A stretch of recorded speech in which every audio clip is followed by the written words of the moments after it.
Raku lived what appeared to be a normal high school life until he was forced into a fake romantic relationship with Chitoge in order to prevent a serious conflict between their families.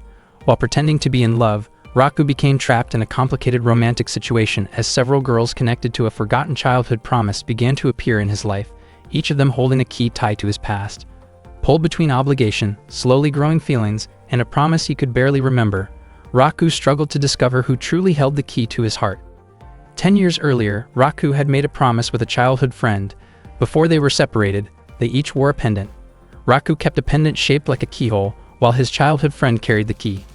The locket was meant to be opened only when they met again, and the key would reveal what had been locked inside. They had promised to marry in the future. 10 years passed, and Raku grew into an ordinary teenager. On that day, Raku began his morning routine by preparing breakfast. He started by sautéing spices for the meat, cooking pasta, and finishing the dish carefully. Once the food was ready and tasted good, Raku called over the people he casually referred to as troublemakers to eat together. The men, who had intimidating appearances, immediately turned toward him and addressed him respectfully as the young master. They all ate together, genuinely enjoying the meal Raku had prepared. They praised him as a worthy heir. Raku stated that he had no interest in becoming the successor to a Yakuza organization. He explained that he wanted to attend a top university, become a civil servant, and live an honest and upright life while moving forward with purpose. The group reacted enthusiastically. Raku's father, Issei, soon arrived, and the Yakuza members immediately showed respect to him as their boss. Issei mentioned that he would discuss something important with Raku in the near future.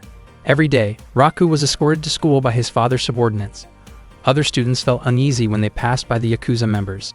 As Raku walked toward his school, one of the subordinates warned him that an unfamiliar gang had been causing trouble in their territory and advised him to be careful. Raku could not understand why his world was always surrounded by conflict. He even thought about leaving his family behind and living a peaceful life elsewhere. Raku studied diligently so that he could be accepted into a prestigious university, which was why he never had a girlfriend. The only time he had been close to a girl was during his childhood. He often looked at the keyhole pendant as a reminder of that promise. Despite the many challenges he faced in life, that day marked a turning point in Raku's fate. A girl was running toward the school in a hurry. She attempted to climb over the fence and jump down, but unexpectedly landed directly on top of Raku. The impact caused Raku's pendant to be thrown aside. The girl apologized and quickly left the scene. Raku was left confused by what had just happened. Raku then entered his classroom, where Shu and Onodera were surprised to see him.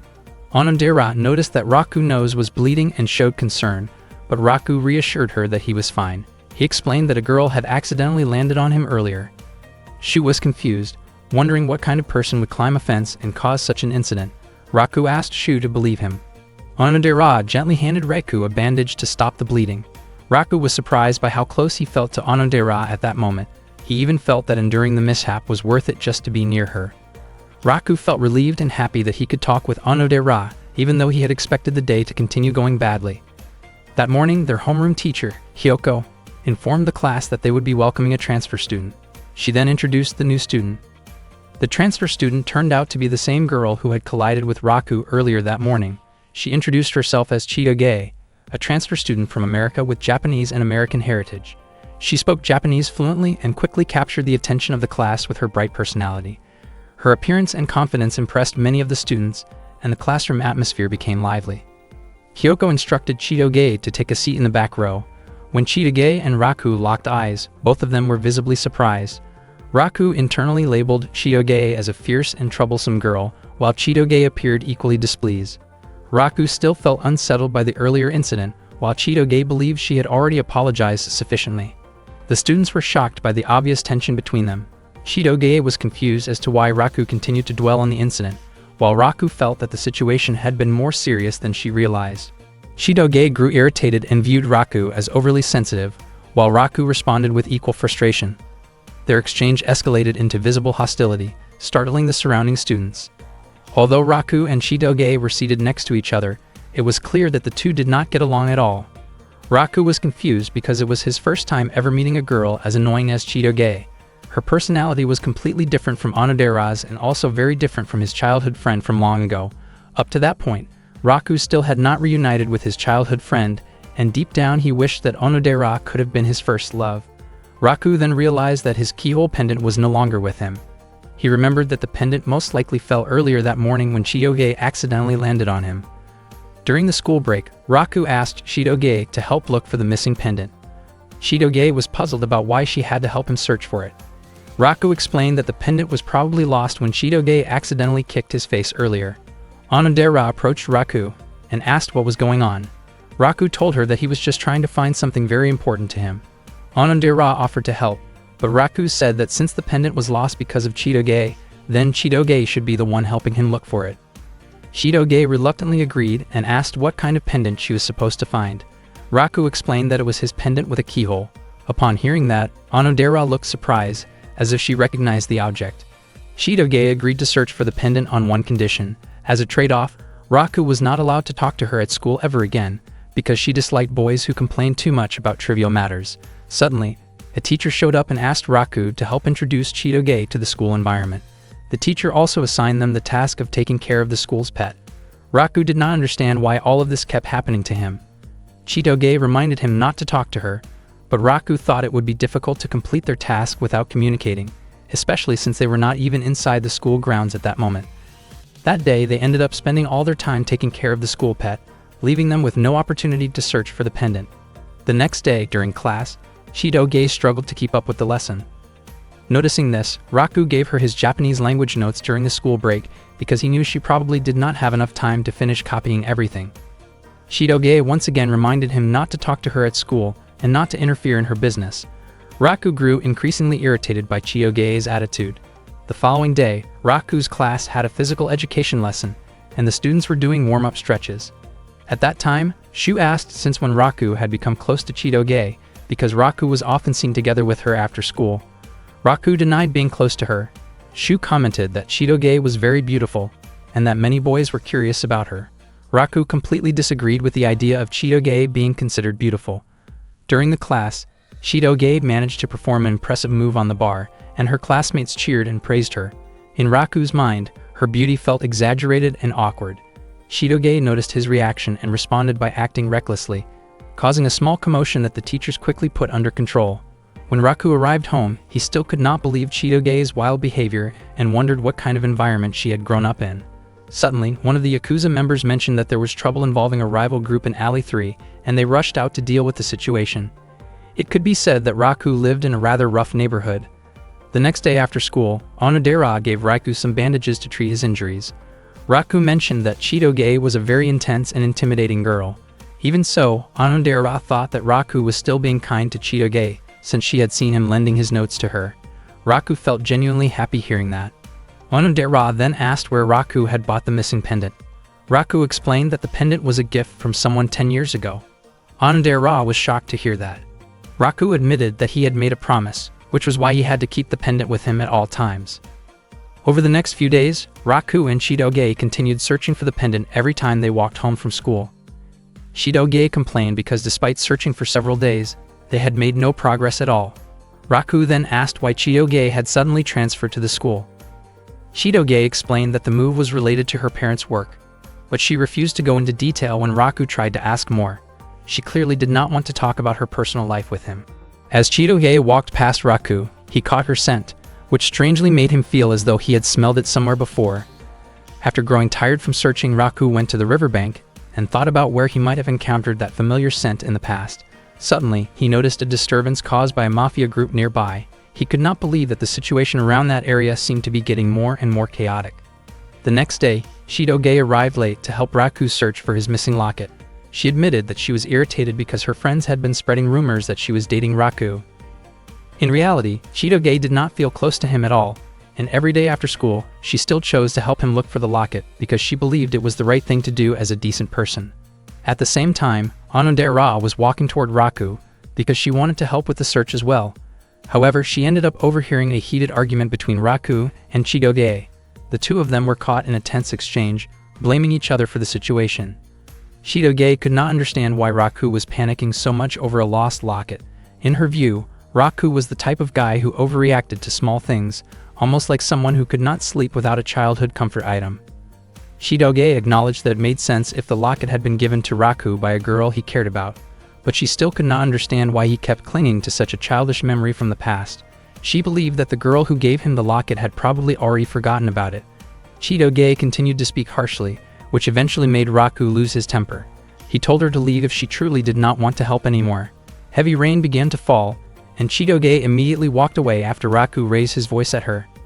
Raku never expected that he would end up seriously scolding a girl, and the realization left him shaken. The following day, Raku continued searching for the missing locket on his own. From a distance, Chitoge quietly watched him. At that moment, Raku recalled Chitoge's words about how his childhood friend might have already forgotten him. Those words frustrated him deeply. Suddenly, Onodera approached and informed him that Chitoge had been looking for him. Raku waited, confused about why Chitoge wanted to meet him. Not long after, Chitoge threw the locket toward him. Raku was stunned that she had managed to find it. Onodera later explained that even after their argument, Chitoge had continued searching for the locket in secret. Chitoge did not want Raku to know that she had been doing so all along. Chitoge had also slipped a short note inside the locket, stating that her task was finished and that Raku should no longer speak to her while they were at school. Raku realized that although Chitoge was often irritating, she also had a genuinely kind side. He also understood that some of the things she had said to him were not entirely wrong. It truly might have been time for him to let go of his childhood promise. Suddenly, Onodera expressed that she did not agree with Raku's decision to forget the promise. She believed that if the other person still remembered making that promise, then that person would surely feel hurt if Raku abandoned it. Even if it was a promise made by two children, the fact that it existed meant that the person who made it cared deeply about him. Onodera apologized for saying something that might have sounded strange, but Raku did not mind at all. Instead, he felt grateful because her words helped him feel better. Onodera's face turned red as she looked at Raku. Raku realized that whether or not he would ever meet that person again, he should never forget the promise and must continue to keep it close to his heart. He thanked Onodera and then left. Onodera remained standing there, her face still flushed as she watched him walk away. She felt nervous, and once again, she could not bring herself to say what she truly felt. In truth, Onodera was the girl who had made that promise with Raku in the past. She felt foolish for being unable to confess the truth to him. That evening, Raku returned home, where Issei was already waiting to speak with him, just as he had mentioned before. Issei explained that a long-standing conflict between powerful groups was about to reach a critical point. Raku was shocked and wondered whether it was really acceptable for the situation to continue escalating. Issei then revealed that the leader of the opposing group was actually an old friend of his, and that the man had a daughter around Raku's age. Because of this, Issei planned to pair Raku with that daughter. Raku was stunned by the idea, but it turned out to be a strategic arrangement. If the heirs of both families appeared to be a couple, their followers would hesitate to take drastic action. Raku insisted that he did not want to be involved in such an arrangement. Issei asked whether Raku already had a girlfriend, but regardless of the answer, Issei made it clear that lives were at stake and that his decision would not change. Raku could not refuse his father, especially since the relationship would only be an act and would likely last just a few days. Suddenly, Raku heard a familiar voice. Issei then asked the girl who would be Raku's partner to come forward. To Raku's complete surprise, the girl was Chitoge. In that moment, everything finally made sense to him. Why Chitoge had suddenly transferred schools, why she avoided talking about her family, and why the scent around her had always felt familiar. It was the same sharp scent he associated with gunpowder. Issei declared that starting the next day, Raku and Chitoge would be in a relationship for 3 years. The days filled with constant arguments between them were about to turn into a period of living out a carefully constructed false love. Raku was forced by his father to date the daughter of a mafia boss. He never expected that the girl in question would be Chitoge. Only then did he find out that Chitoge was the daughter of a mafia leader, and at the same time, Chitoge also never imagined that Raku was the heir of a Yakuza family. Chitoge's father, named Adult, was the boss of the Beehive Mafia gang. Issei was the one who introduced Adult and Chitoge to Raku. Adult mentioned that Issei had talked a lot about Raku before this meeting. Both Chitoge and Raku strongly objected to the idea of dating each other, but Issei explained that they really had no other option. Neither side wanted to allow a conflict between groups to break out. Suddenly, a group of people led by Claude rushed into Raku's residence, searching for their young lady. Claude was a high-ranking member of the Beehive Mafia and was assigned to protect Chitoge, so he came to bring her back. Not long after that, more members arrived and prepared themselves, creating a very tense situation with the opposing group. Issei realized that the Beehive members seemed to misunderstand the situation. Issei and Adult then explained together that Raku and Chitoge were a couple who were deeply in love. Everyone present was shocked and clearly found it hard to believe. Claude even looked to his boss for confirmation. Adelt admitted that both he and Issei had already given their blessing to the relationship. The Yakuza members were deeply moved, because they had been worried for a long time that Raku still did not have a girlfriend at his age. Some of them even started thinking about celebrating the news. Claude was also emotional, as he suddenly realized that Chitoge had grown up. He never imagined that the young lady he had protected since childhood would one day become a mature and independent young woman. Knowing this made him genuinely happy. The Yakuza members agreed to maintain peace for Raku's sake, and the Beehive Mafia members were also willing to support Chitoge so she could date without trouble. Raku and Chitoge both tried to deny their relationship. Raku teased Chitoge with a nickname that compared her strength to a gorilla, while Chitoge teased Raku by comparing him to a bean sprout. The tense atmosphere quickly escalated when both sides reacted strongly to the teasing, and the situation almost turned dangerous. Issei and Adelt immediately stepped in and made it clear that any harm toward either Raku or Chitoge would not be tolerated. The subordinates then asked again whether Raku and Chitoge were truly dating. Seeing no other way out, both of them felt pressured and had no choice but to go along with the story. Raku explained that he and Chitoge were indeed in love. He clarified that the nickname he gave her was meant as a compliment, because she was as strong and dependable as a gorilla. He also emphasized that his feelings for her were not ordinary. Chitoge responded in the same way, explaining that she called him a bean sprout because of his very pale skin. They even started calling each other affectionate names. The faces of the subordinates turned red with embarrassment, and they became convinced that Raku and Chitoge were truly in love.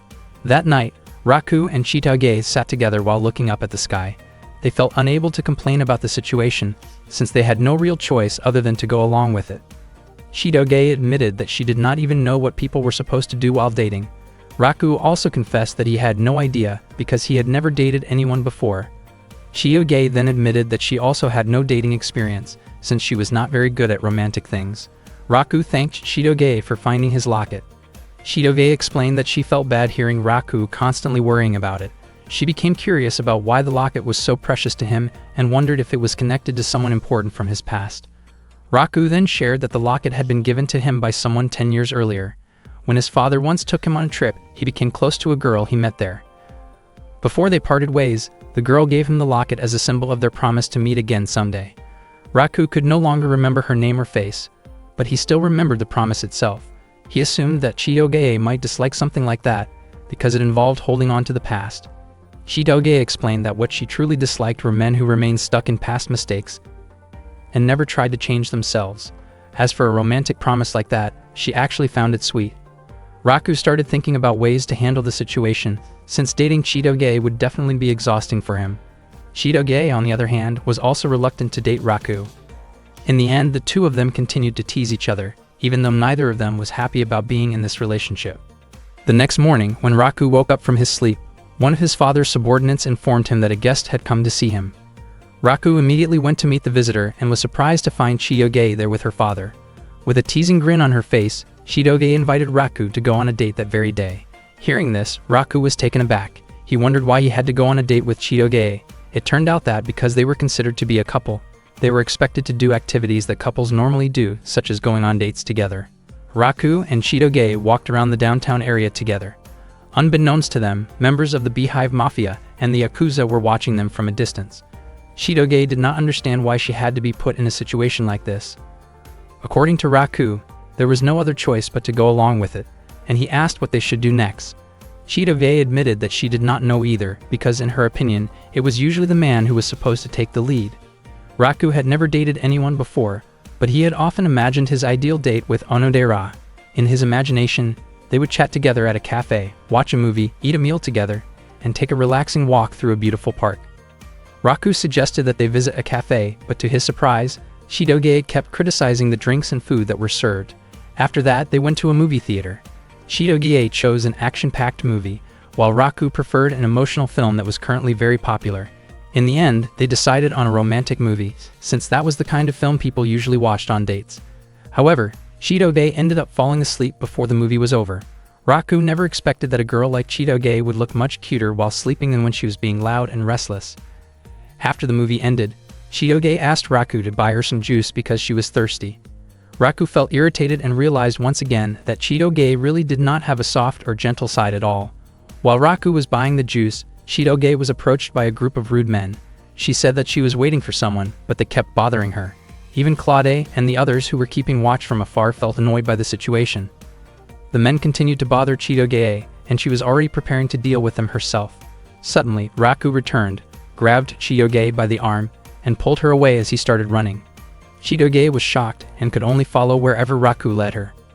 When they finally stopped at a park bench, Chitoge wondered why Raku had stopped her, acting like a man who had just saved a girl from trouble, even though she could have handled the situation on her own. Raku explained that he only wanted to keep Chitoge away from a confrontation.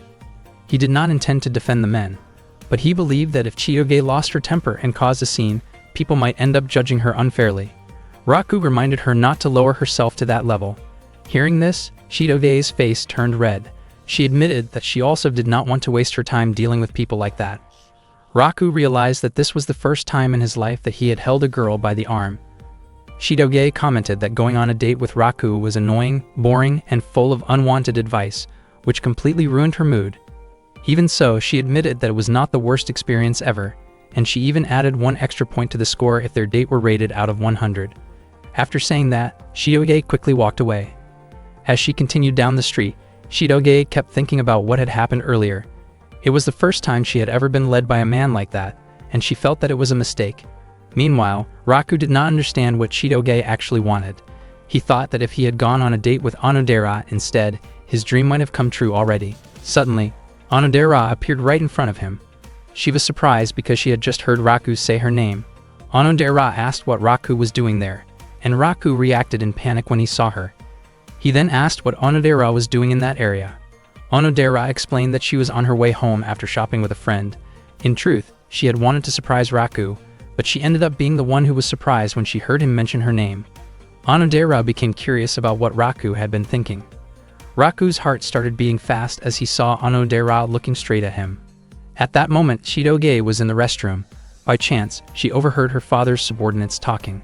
It seemed that they were starting to suspect her relationship with Raku, because it did not look affectionate like it did back at the Yakuza house. Instead, they often saw the two of them arguing. Realizing that her situation could become risky, Chitoge quickly put on a cute act again. She approached Raku while calling him by an affectionate nickname, her face slightly flushed. However, the moment she reached him, her body froze when she saw that Onodera was standing there as well. Onodera did not expect what she had just heard. After hearing Chitoge call Raku by an affectionate nickname, she asked whether that meant Chitoge and Raku were dating. Raku and Chitoge immediately denied it, but they both realized that their father's subordinates were watching them closely. Raku had no idea what to do, especially because he did not want Onodera to think that he was in a relationship with Chitoge. Unexpectedly, Chitoge suddenly held onto Raku's arm and claimed that she and Raku really were a couple who had just started dating. Onodera was shocked by that statement. Raku froze, unsure how to react. Chitoge then urged Raku to go along with it. She understood that Raku would feel embarrassed if their classmates found out, but at that moment, their safety was what mattered most. Maybe if it were only their classmates, Raku would not care. But the real problem for him was that he did not want Onodera to believe he was dating Chitoge. Onodera admitted that the news surprised her because she had never known about it before. Raku tried to deny it again, but Chitoge kept insisting on the opposite. Feeling irritated, Chitoge lightly stepped on Raku's foot to get his attention, then excused herself and left. Onodera asked whether it was really okay to let Chitoge go home alone. Raku replied that it was fine because he would catch up with her later. Meanwhile, Claude felt that even though he could not follow Raku and Chitoge everywhere, something about their relationship seemed off to him. He decided that he would eventually confront Raku for getting too close to Princess Chitoge, though his intention was more about setting things straight than causing trouble. Raku then tried to explain to Onodera that he and Chitoge did not have the kind of relationship she was imagining. However, Onodera became even more convinced that Raku was simply too shy to admit it.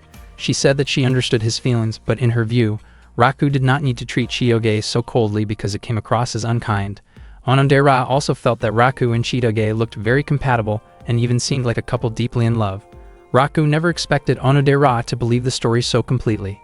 Onodera prepared to leave, assuming that Raku and Chitoge were on a date. But before she went home, Raku asked whether she had ever seen his locket before, perhaps when they were younger.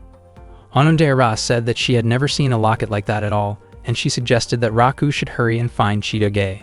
After night fell, Raku searched around the park for Chitoge. He apologized for making her wait so long. Chitoge scolded Raku, saying that even though she had tried her best, Raku had ended up doing the opposite of what she expected. Raku bought dorayaki as a way to apologize. His face turned red as he admitted that everything really was his fault. Chitoge was surprised that Raku was actually aware of his mistake. Raku urged her to try the dorayaki right away, but when she opened the package, it turned out she did not like dorayaki at all. That night, Onodera returned home, where her mother offered her a new dorayaki flavor. Onodera chose to go straight to her room instead. She looked at an old photo of Raku from when he was a child and felt conflicted because she had not told him the truth. She realized that by staying silent, it was only becoming harder for her to ever say what she really felt to Raku. One day, Chitoge accompanied Raku while he took care of the school's animals. Chitoge admitted that even though Raku handled everything on his own, he took very good care of them. Raku explained that he treated the animals like his own family. Unexpectedly, many of the animals he fed became overly energetic and crowded around him, but Raku laughed happily and casually complained about how troublesome they were. Chitoge asked how many animals were actually there. Raku said there were about 90, which shocked Chitoge and made her say that the place felt like a zoo. Some of the animals had names while others did not. Chitoge wondered why only some were named even though Raku considered them family. It turned out that precisely because he saw them as family, Raku was very careful when choosing names. One animal was named Divine Spacer Kiyoshi, which Chitoge felt was far too long. Raku then told Chitoge that she could name the animals instead, but she ended up just numbering them. Raku pointed out a few animals he had already named, such as Rodriguez IV, the turtle, and Crusher Kato, the chicken. Chitoge reacted with curiosity, casually wondering what kind of food those animals might like, which made the moment feel awkward but lighthearted. In the past, a young Raku approached a little girl and asked why she was crying. The girl explained that the picture book she was reading had a sad ending. She said she loved the book very much, but the story made her heart ache. After hearing that, Raku changed the ending into a happy one. The girl felt relieved and happy because the new ending was beautiful. She smiled warmly and asked for Raku's name. However, before she could say her own name, the adult Raku suddenly woke up from his sleep. That moment from his childhood had once again appeared in his dream. Yet even now, Raku still could not remember the little girl's name. His face turned red as he recalled the girl's face from the dream, but he felt irritated because the dream never continued, even though he dreamed about her quite often. That morning, Raku quickly prepared breakfast while his mind was still stuck on the dream. After yesterday's conversation with Onodera, it was already clear that Onodera was not the girl from the pendant promise in his past. On top of that, Onodera had also been thinking about the fact that Raku was already dating Chitoge. Raku suddenly let out a frustrated scream, feeling overwhelmed by everything that was happening to him. His reaction made the Yakuza members around the house feel worried. After that, Raku headed to school with the intention of talking to Onodera to clear up the misunderstanding. He remembered Onodera's words about how the girl from the promise must have truly cared about him. Raku wondered whether that girl was still holding on to the key after all those years.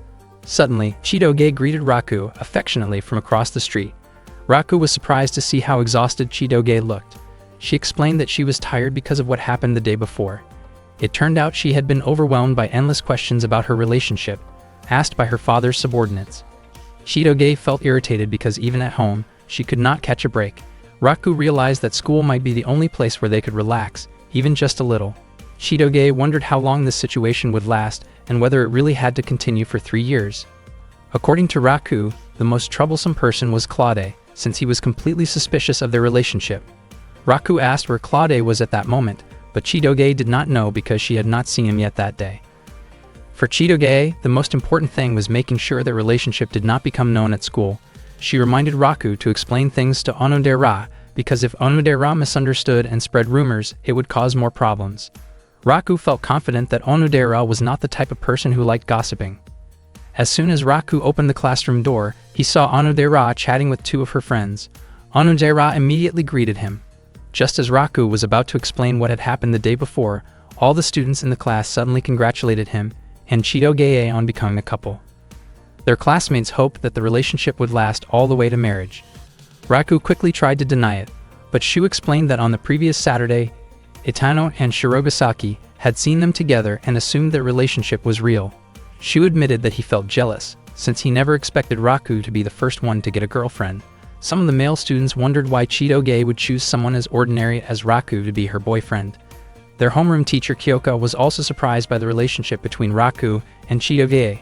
Raku tried to deny everything and clear up the misunderstanding, but at that moment Claude was secretly watching them from outside the classroom. Raku and Chitoge were shocked when they noticed Claude there.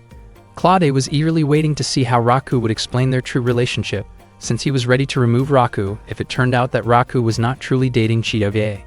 Their classmates waited for a clear answer about what kind of relationship Raku and Chitoge actually had. Left with no choice, Chitoge stated that she and Raku were a couple deeply in love. The class erupted in cheers after hearing that confirmation. Raku signaled to Onodera that he would explain everything to her later. Onodera praised them, saying that just as she had expected, Raku and Chitoge seemed like a well-matched couple. After school, Raku and Chitoge could not understand why their bad luck kept following them. Chitoge felt that her high school life was already ruined, and she could not understand why Raku seemed so calm about it. Because Claude kept watching them during breaks and lunchtime, Raku never got the chance to talk to Onodera. Chitoge told Raku to go home first, because she still had something to take care of. When Raku asked what she was planning to do, Chitoge responded by lightly tapping his head in annoyance. Raku worried that Onodera would continue to misunderstand him all the way until graduation. He did not want that to happen, and he was determined to talk to her somehow, but no matter what he did, he could not find the right opportunity. Unexpectedly, Raku ran into Onodera, who had just finished a committee meeting. Raku realized that this was a rare chance to talk to her, so he felt that he had to act right away. He wanted to start a conversation, but he worried that Onodera might ask why she was the only one being told about this. Raku began to panic about what he should say if Chitoge ever questioned him like that. If he said that he wanted Onodera to understand his situation, it would be the same as openly confessing his feelings to her. A confession was something that needed to be prepared carefully, and at that moment, Raku felt that his heart was not ready for it. In the end, Raku said that he thought he and Chitoge did not really suit each other. Onodera reminded him that he should not say things like that while he was still in a relationship. She felt that Chitoge might have her own reasons for being able to like Raku. Raku was not convinced because he believed he had no special strengths. However, Onodera told him that he actually had many good qualities. Raku genuinely felt happy hearing that from her. Onodera mentioned several of Raku's strengths, such as the time when Chitoge struggled with studying Japanese and Raku quietly gave her his notes, or how Raku could not stand seeing abandoned animals and always felt the urge to help them. She also brought up how Raku once helped an elderly woman for hours without expecting anything in return. Another example was when Raku lied to a teacher by saying that he had also forgotten his homework, just like his classmates, so they could all be scolded together. In Onodera's eyes, Raku had many admirable qualities. Raku never expected that Onodera paid such close attention to him. From Raku's perspective, it seemed unlikely that Chitoge would be drawn to those kinds of traits, yet he felt that he finally understood why Chitoge might like him. Suddenly, another student accidentally bumped into Onodera, causing a necklace from her bag to fall out. Both Raku and Onodera were startled when they saw it, and Onodera's face immediately turned red as she noticed Raku's curious expression. Raku thought that the key attached to it did not look like a house key. He began to wonder if it might be connected to the pendant he owned. Cold sweat formed on Raku's face as he thought about the possible connection between Onodera's key and his own pendant. Onodera quickly picked up the key and nervously said that it was her house key, only to suddenly correct herself and claim that it was actually the key to a bookshelf at her home. She looked extremely flustered and hurried away. Raku was surprised that Onodera could act like that. His heart was still racing even though Onodera had said that the key was not what he thought it was. Despite that, Raku found himself hoping that Onodera might be the girl involved in that promise. He could not stop thinking about whether the key was really just for a bookshelf. Meanwhile, Onodera continued watching Raku from a distance, her face still red as she thought about him. Raku then realized that he had once again missed the chance to tell Onodera about the true nature of his relationship with Chitoge, but he believed there would still be another opportunity the next day. The next morning, Raku and Chitoge greeted each other warmly when they met in class. They were forced to act that way to avoid making Claude suspicious. Their classmates cheered happily when they saw how close the two of them looked. In reality, neither Raku nor Chitoge enjoyed keeping up the act, but they had to stay cheerful in front of everyone, especially since Claude continued to watch them from outside the classroom window. At that moment, Ruri, Onodera's close friend, admitted that she felt jealous of how close Raku and Chitoge seemed. During the lesson, Onodera kept staring at Raku again and again. When break time arrived, Raku approached Chitoge and asked why she looked so nervous. The two of them chose a quiet place to talk privately. Chitoge complained about how everything had turned out this way. Raku felt that they needed to find a way to outsmart Claude. Chitoge said that since Claude was already suspicious, he would not be willing to listen to anything Raku had to say. She also mentioned that Claude probably would not show up after school that day because he had other business to attend to. Chitoge felt that if things continued like this, nothing would change. Raku thought that it might be okay to tell the truth to a close friend who could keep a secret.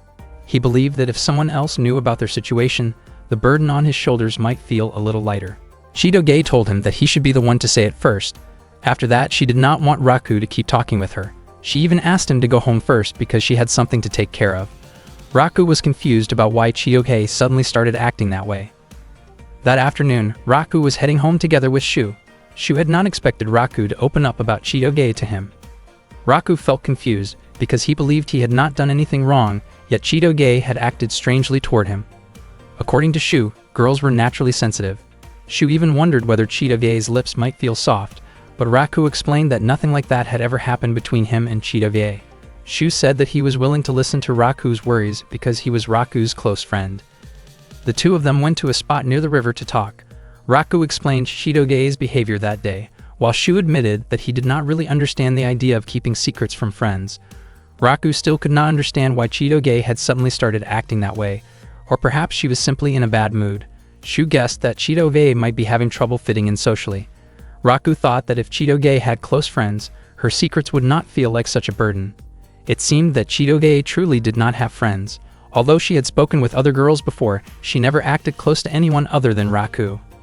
After school, when Raku turned in his assignment at the teacher's office, he asked about Onodera. Ms. Kyoko told him that Onodera had already gone home because there was no committee meeting that day. Raku felt disappointed, since that day had been a good chance for him to talk with Onodera. As he was about to leave, he suddenly remembered what Shu had said earlier, that Chitoge never acted close to anyone except him. Raku wondered why he was the one worrying about Chitoge. By chance, Raku overheard other students talking. They were discussing how Chitoge seemed distant whenever she talked with them. They admitted that it felt difficult to get close to a mixed heritage student like her, yet she looked friendly when she was with Raku. They felt as though Chitoge looked down on them. Raku immediately ran back toward the classroom. Only then did he realize that Chitoge really had been spending most of her time with him, ever since she transferred to the school. Especially when they were pretending to be a couple, Chitoge had pushed her own personal life aside. At that moment, Chitoge was making notes about the names of her classmates. Raku could only watch quietly. After Chitoge finished writing, she felt confident that she could finally start talking with them. Raku slowly approached her. Chitoge was startled when she noticed Raku and quickly covered her notebook, asking how long he had been standing there. Her face turned red with embarrassment after realizing that Raku had seen what she was doing. Chitoge reflexively tried to lash out, but Raku stopped her before it went too far. Chitoge was sure that Raku would laugh at her. She admitted that she did not know any other way to get close to people and confessed that she had no idea how to approach classmates. Claude had been protecting her since she was little. He had always been extremely protective, even escorting Chitoge to school and constantly keeping an eye on her. He also always tried to find out who she spent time with, which made it difficult for Chitoge to make friends. In truth, she wanted to live like a normal girl. She had thought that moving to Japan would mean no one would know that she was the daughter of a mafia boss, but the situation turned out to be no different. Chitoge herself wondered why she had ended up telling all of this to Raku. Raku felt that his own life was not that different from hers. He had even made similar notes before. Since Raku was little, his father had been part of the Yakuza, and every time he changed schools, people always whispered about him. Raku explained that Ueshida was actually a nice person who got really excited when talking about sports. He suggested that Chitoge ask Suzuki about schoolwork because she was smart, and he hoped that Chitoge could get closer to Maria, who clearly wanted to talk with her. Raku knew a lot about his classmates thanks to the notes he had once made, and he even offered to help Chitoge become closer with everyone. Raku admitted that Chitoge could be annoying, but he understood how she felt. Chitoge's face turned red, yet she acted as if she was reluctantly accepting Raku's help. Raku became even more convinced that Chitoge was not cute at all. Chitoge stated that she would not act sweet toward Raku, because their relationship was only pretend. Unexpectedly, that conversation was overheard by Onodera, who was standing at the front of the classroom. She was shocked and could not understand what was really going on. One morning, Chitoge headed to school together with Raku. Suddenly, two fellow students came over to greet Chitoge. At first, she looked very nervous, but moments later she started talking about sports. They seemed very comfortable chatting about a sports match from the previous night. Raku noticed that the note she had prepared earlier seemed to help a lot. From that day on, little by little, Chitoge managed to grow closer to her classmates. She was not the type of person who struggled to make friends. Rather, her natural personality allowed her to connect easily once she was given the chance. That day, Chitoge was assigned to take care of the plants at school, and she quietly sang to herself because she felt happy. Her high school life was finally going the way she had imagined. Her mood even improved whenever she saw the school's plants and animals. She proudly told Raku that she was planning to go to McDonald's with her friends later. Raku did not feel jealous, since he also went there often. In Chitoge's mind, she felt that if she were to break up with Raku, her life might become even more perfect. Previously, whenever Raku was near her, Chitoge always showed a sulky expression, but this time she actually smiled at him. Unfortunately, Raku misunderstood her attitude. Chitoge had not really changed at all, and was still the same troublesome girl as ever.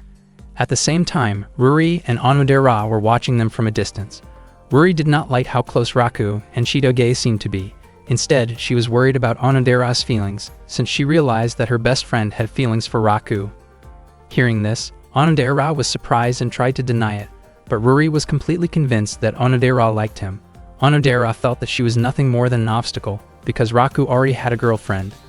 Ruri confidently stated that she believed Raku also had feelings for Onodera. Onodera's face immediately turned red, and she could hardly believe what Ruri was saying. Ruri had been watching the two of them for a long time and even suggested that Onodera should try dating Raku. Onodera admitted that Ruri's words were painfully honest. Ruri gently patted Onodera's head and reminded her that there was no rule saying Onodera could not get close to someone just because that person liked someone else. Onodera realized that Ruri had a point. Ruri told her not to worry and promised to create an opportunity for her. She then walked straight toward Raku, making Onodera panic and worry about what Ruri might say to him. In the end, Ruri simply suggested having a group study session in Raku's room. Raku was surprised by the idea, but immediately agreed. After school, Raku invited Ruri, Onodera, Shu, and Chitoge to his house. They were greeted by members of the Yakuza. One of them, Ryunosuke, asked whether Raku was planning to hold a study session. Raku asked Ryunosuke to prepare some tea right away. He did not understand why Ruri had suddenly suggested studying at his place. He also never expected that Onodera, the girl he liked, would join them, which made him feel extremely grateful. Ruri then asked why Shu had come along as well. Shu explained that there was nothing wrong with him joining, especially since he and Ruri were both glasses-wearing classmates. Raku wondered if this had all been Onodera's idea and tried to get Ruri to admit it. At that moment, Raku and Onodera accidentally made eye contact, but Onodera quickly looked away, her face turned red, and she could not bring herself to look at Raku. The group then headed toward Raku's room. Raku tried to calm his racing heart, but suddenly Chitoge started moving around excitedly in front of him, prompting Raku to wonder what was making her so nervous, or rather, so cheerful.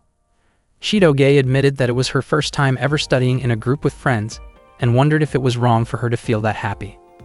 When they arrived at Raku's room, Ruri was amazed by how spacious it was. Shu mentioned that it had been a long time since he had last been there. Chitoge, on the other hand, commented that the room felt small and had a strange smell. Raku felt irritated that Chitoge would say something like that in front of Onodera. Onodera's face turned red when she noticed the familiar scent of Raku's room, making her feel even more embarrassed. Once again, Onodera and Raku accidentally locked eyes, but she quickly turned her face away. She was truly too shy to look at him directly. Not long after, Ryunosuke arrived with tea for everyone. Raku picked up the tea tray, and Onodera hurried over to help him. However, when their hands accidentally touched, Onodera panicked and ended up tossing the tray into the air. Ryunosuke immediately became flustered and asked whether Raku was all right, while Onodera, overwhelmed with embarrassment, quickly apologized. At that moment, Raku felt so restless that he did not know what to do. He tried to calm himself down and focus on his assignment. Onodera asked Ruri to help her with a problem she found difficult, but instead, Ruri told Raku to help Onodera.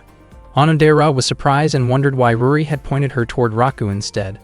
Ruri admitted that she was not good at that particular subject. Onodera found it strange because Ruri had been able to solve even harder problems the day before. Worried then asked Onodera not to question her any further. Onodera quickly approached Raku, looking nervous as she asked for his help. Their faces both turned red because they were standing so close to each other. At that moment, Raku's heart was beating extremely fast, not only because Onodera was right beside him, but also because he was not confident in math. He did not know what to say to her and even worried that she might be able to hear how fast his heart was pounding. Raku tried to calm himself, but the math problem truly was difficult. Suddenly, Chitoge suggested that they should align the variables first. Raku told Chitoge that she should just focus on her own assignment. Chitoge replied that she had already finished it, which Raku could hardly believe since the homework that day was 3 full pages. Chitoge then showed the completed assignment to him. Raku was shocked and realized that Chitoge was actually smart, even though he had assumed he was better than her. It turned out that when Chitoge studied in America, she consistently earned straight A grades. She was also willing to help Onodera. Onodera felt very happy because Chitoge explained everything in a clear and easy-to-understand way. Hearing the praise, Chitoge laughed cheerfully and looked down at Raku with confidence. Raku felt extremely annoyed and silently wished she would stop acting so smug. Not long after that, Chitoge suddenly asked whether there was a guy that Onodera liked. Both Raku and Onodera were caught off guard by the question. Raku wondered why Chitoge would bring up something like that, but to Chitoge, it was a normal topic among girls. Onodera admitted that she did not have feelings for anyone yet. Hearing that, Raku smiled to himself because it meant he still had a chance. Chitoge also admitted that she did not like anyone at the moment and hoped she would experience something romantic someday. Their classmates felt confused by Chitoge's statement, and realizing the awkward atmosphere, Chitoge claimed that she was only joking. Raku immediately played along to help smooth things over. They continued acting close so their classmates would not grow suspicious. Shu suddenly asked how far Raku and Chitoge's relationship had progressed. Chitoge panicked upon hearing the question.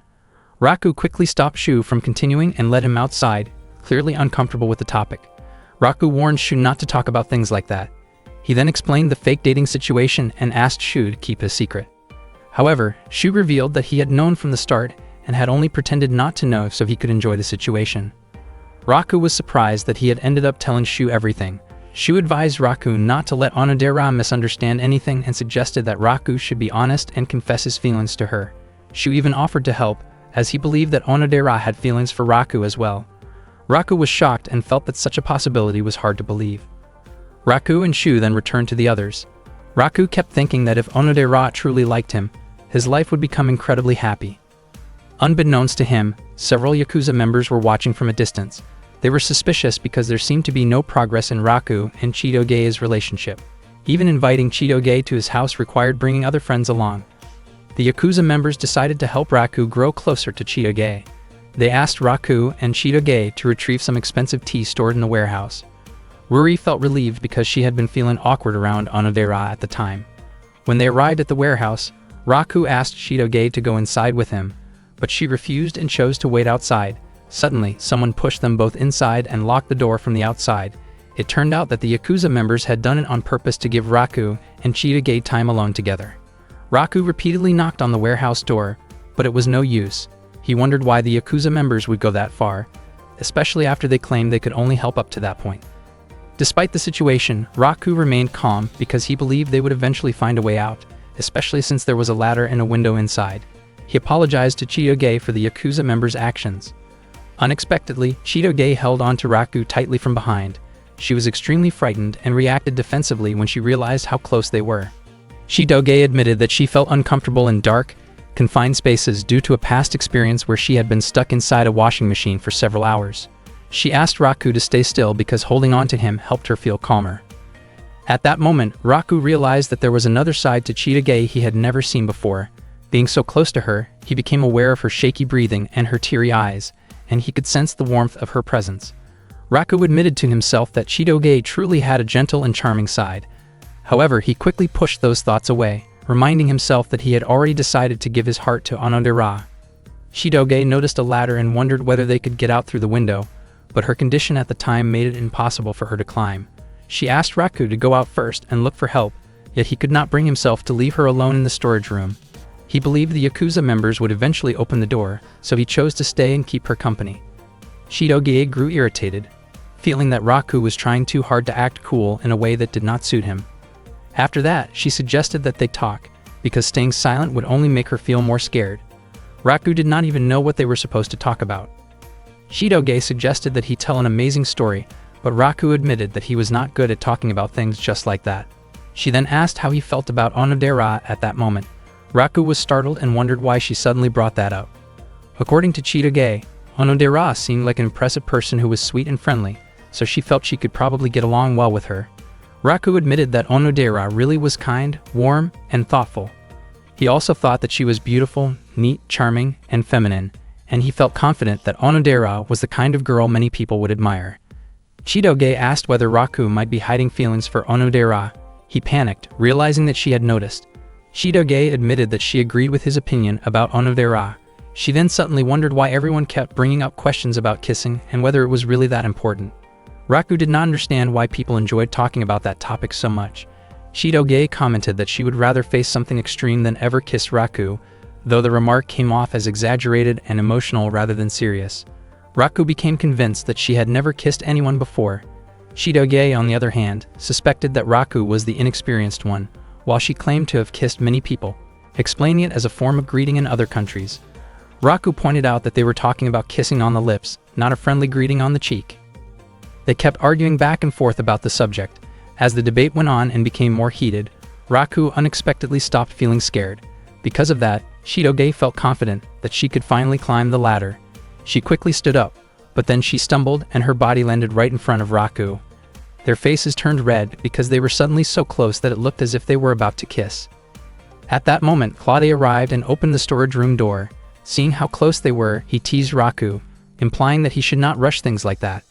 Ruri then appeared and admitted that she felt relieved, since she had been worried about them the entire time. Unexpectedly, Onodera also arrived and saw the scene. Her face turned red, and she apologized for interrupting before quickly leaving the area. Raku felt deeply upset because Onodera had misunderstood the situation. He never imagined that such drama would bring their group study session to an abrupt end.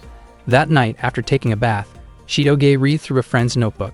Before this, she had viewed Raku as loud, overly heroic, and annoying.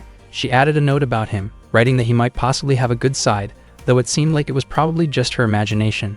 In the end, she thought of Raku as nothing more than a bean sprout. Earlier during the group study session, Onodera had gone to look for the restroom, leaving Ruri alone with Shu. Shu asked whether Ruri had ever kissed anyone, which caught her completely off guard.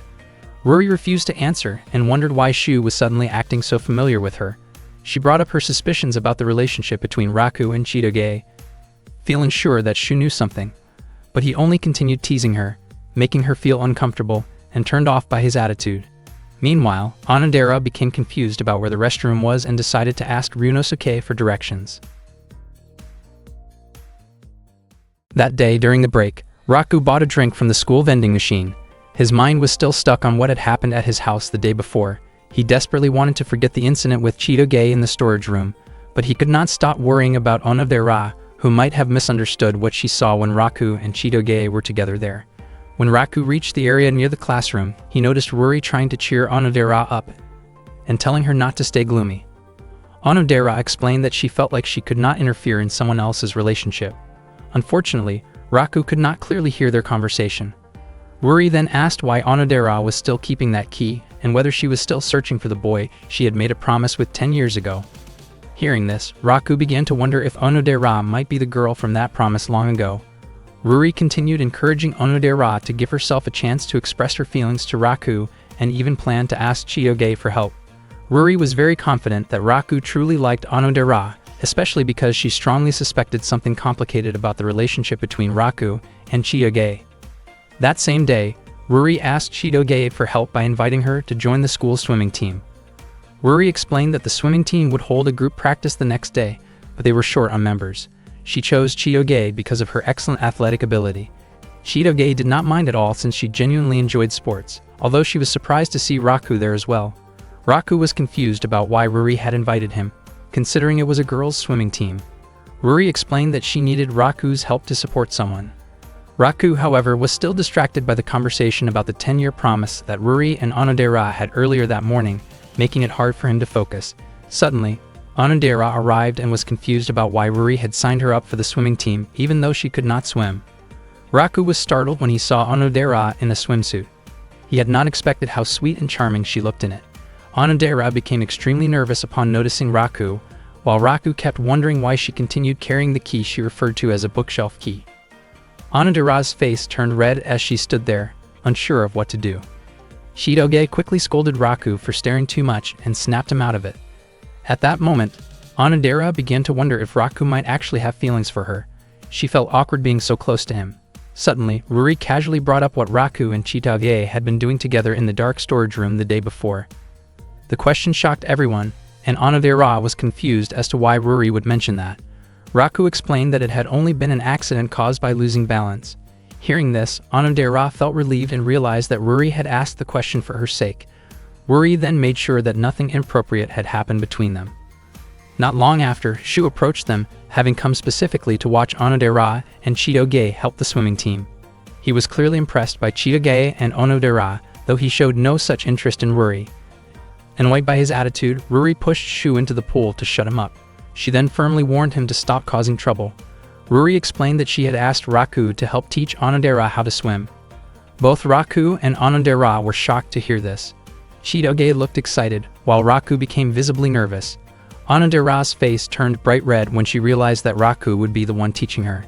It turned out that Ruri had planned everything without telling Onodera beforehand. Chidoge wondered why Ruri had invited Onodera, even though she could not swim.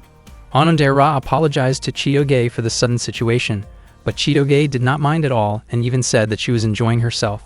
Seeing how friendly and kind Chidoge was, Onodera felt that Chidoge truly seemed like someone worthy of Raku's affection. Suddenly, a suspicious man approached while disguised, offering to help Chidoge with sunscreen. Ruri immediately kicked him away, revealing that it was actually Shu in disguise. She told him to go home if he was only going to cause trouble. Meanwhile, Raku wondered whether Claude had been watching him the day before. If Claude had been there, Raku was certain that Shu would not have acted so recklessly. In fact, Claude was watching Chidoge from a distance and was surprised to realize how much she had grown up. Chidoge demonstrated to Onodera how to jump and swim in the pool. She moved skillfully through the water, kicking swiftly, and when she reached the edge of the pool, she checked whether Onodera understood the idea. Onodera was completely amazed by Chidoge's impressive movements. Raku thought that Chidoge was so skilled that her technique might actually be difficult for a beginner to follow. Feeling a bit discouraged, Chidoge fell silent at the side of the pool. Raku then stepped in and began teaching Onodera the basics, starting with simple leg movements. Raku felt genuinely happy to be able to teach Onodera privately, especially since she was standing so close to him. He did not expect to be guiding her so closely, even holding her hand to help her balance. Onodera's hand felt warm and soft, and with a flushed face, she asked him not to let go. Unfortunately, Raku became too nervous and accidentally loosened his grip, causing Onodera to fall into the pool. Raku immediately apologized, but Onodera realized that it happened because she was still inexperienced. Raku suggested taking a short break, but Onodera refused, saying that since Raku was putting so much effort into teaching her, she wanted to stay motivated. Onodera's bright smile made Raku's face turn red, and he became flustered, running off while shouting in embarrassment. Onodera looked incredibly sweet, leaving a strong impression on Raku's heart. Onodera herself looked shy as well and soon went to buy a drink as a small gesture of thanks to Raku. In the end, Raku felt more motivated than ever to continue teaching Onodera how to swim. Padasae 2.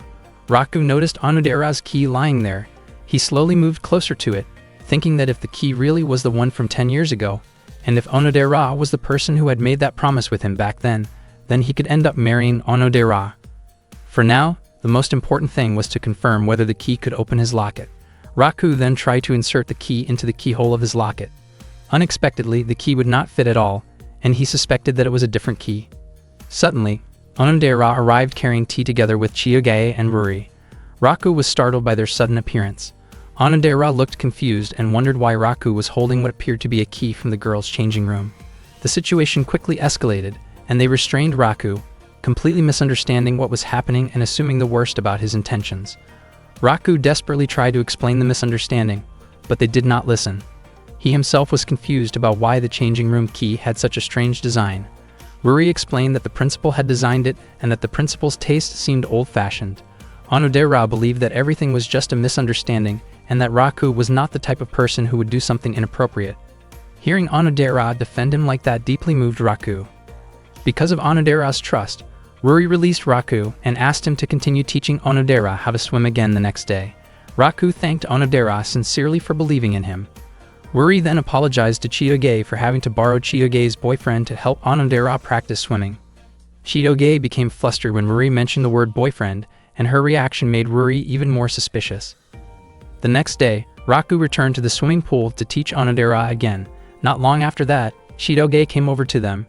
Raku felt curious about why Chitoge was not wearing the same swim outfit as before. Chitoge explained that everything had been rushed the previous day and that she had not prepared a proper school swim uniform. She teased Raku by implying that he seemed very curious, which led Raku to comment that things would be easier if her behavior were calmer. Hearing that, Chitoge immediately got upset and lashed out at him, then asked about Onodera's progress. Raku explained that as long as Onodera used a flotation device, she would be able to manage. Chitoge was shocked, thinking that meant Onodera still could not swim properly at all. Raku felt that this was normal, since no one could master swimming with just one day of practice. They continued arguing back and forth until Onodera arrived with Ruri. Raku asked if Onodera was feeling okay. Onodera said that she had practiced swimming techniques in the bathtub. Raku told her not to push herself too hard and reminded her that all she needed to do was swim until the finish line. Seeing this, Chitoge wondered why Raku treated Onodera differently compared to others. Raku responded that there was no reason for him to be especially considerate toward Chitoge. Chitoge felt hurt by the difference in how Raku treated her compared to Onodera. Because of that, they ended up arguing intensely once again. Ruri found it strange and wondered whether the two of them were fighting because they were close or because they truly disliked each other. Their public behavior toward each other was very different from what she was seeing now, which only made her more curious about what kind of relationship they actually had. The swimming competition then began. Raku reminded Chitoge to warm up first, but she refused. Only Onodera wore a flotation device, since she was still unable to swim on her own. She encouraged herself to make it to the finish line. When the signal was given, all the participants jumped into the pool. Raku apologized to Ruri, feeling that just one day of practice was not enough to make Onodera skilled at swimming. Ruri was surprised that Raku took it so seriously, since she had only been joking. Still, Onodera was able to keep going and did not sink during the swim. Suddenly, Chitoge began to sink because both of her legs cramped up due to not warming up beforehand. Raku immediately jumped into the pool to save her. He managed to reach Chitoge and support her, and everyone there praised Raku for his quick action. He quickly brought Chitoge to the edge of the pool. Shu rushed over and asked about Chitoge's condition. Raku said that she had not swallowed much water, but after Shu checked her, he realized that Chitoge was not breathing. Everyone panicked. Shu told Raku that emergency breathing assistance was needed, which shocked Raku. He thought that this was not something he was prepared to do and wondered why it had to be him. Onodera's face turned red, and Ruri pointed out that Raku was the one who should do it, since he was Chitoge's boyfriend. Raku never expected that he would end up having to give emergency rescue breathing to Chitoge in front of so many people, especially with Onodera being there as well. However, because it was an urgent situation, someone had to step in and help. In his mind, Raku could not stop thinking about how giving rescue breathing felt no different from putting his lips close to hers. He felt extremely conflicted and hesitant, but in the end, he decided that helping her was the right thing to do. Just as his face moved closer to Chitoge's, she suddenly regained consciousness and reacted in shock, causing Raku to be sent stumbling back in surprise. Later on, inside the girls' changing room, Onodera was changing clothes together with Ruri. Onodera mentioned that Raku was an amazing guy because he bravely saved Chitoge when she was drowning. Ruri then wondered whether Onodera secretly wished that she herself had been the one in danger instead. Feeling flustered, Onodera quickly denied that idea. Ruri noticed that Onodera often looked timid and unsure of herself, yet in the end, it was still hard to tell whether the relationship between Raku and Chitoge was good or bad. Their chemistry seemed both compatible and conflicting at the same time, but one thing was certain: Raku and Chitoge did not look like a couple at all. Seeing how Onodera always carried her key everywhere she went, Ruri pointed out that Onodera had been carefully protecting that key for 10 whole years. Onodera explained that it was something very precious to her. Ruri felt that the promise connected to the locket from 10 years ago was a waste of time, especially since Onodera could not even remember the face of the boy from back then. Ruri believed that the feelings right in front of her mattered more.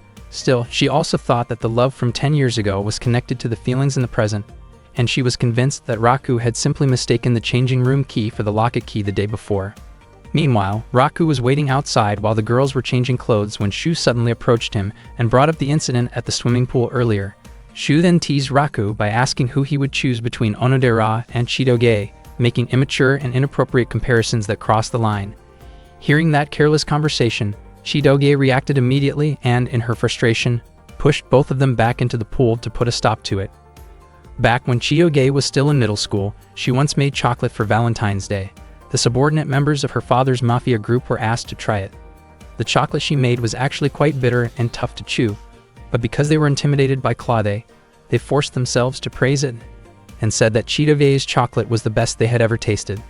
Later, on the way home from school, Shu asked Raku whether he had received any Valentine's chocolate. Raku said that he had received far too many, as it turned out that all the Yakuza members had given chocolate to him. Meanwhile, Onodera never found the courage to give her Valentine's chocolate to Raku, even though she had made it herself. Ruri noticed the chocolate and asked who it was meant for. Onodera said that it was not for anyone in particular, so Ruri asked if she could have it instead. Unexpectedly, after eating it, Ruri ended up feeling unwell because Onodera's homemade chocolate did not turn out right. During the New Year's celebration party, Chidoge was invited to Raku's residence. The Yakuza members asked Raku to show his talent and skills in front of everyone. Raku then sang a song beautifully, surprising everyone who listened.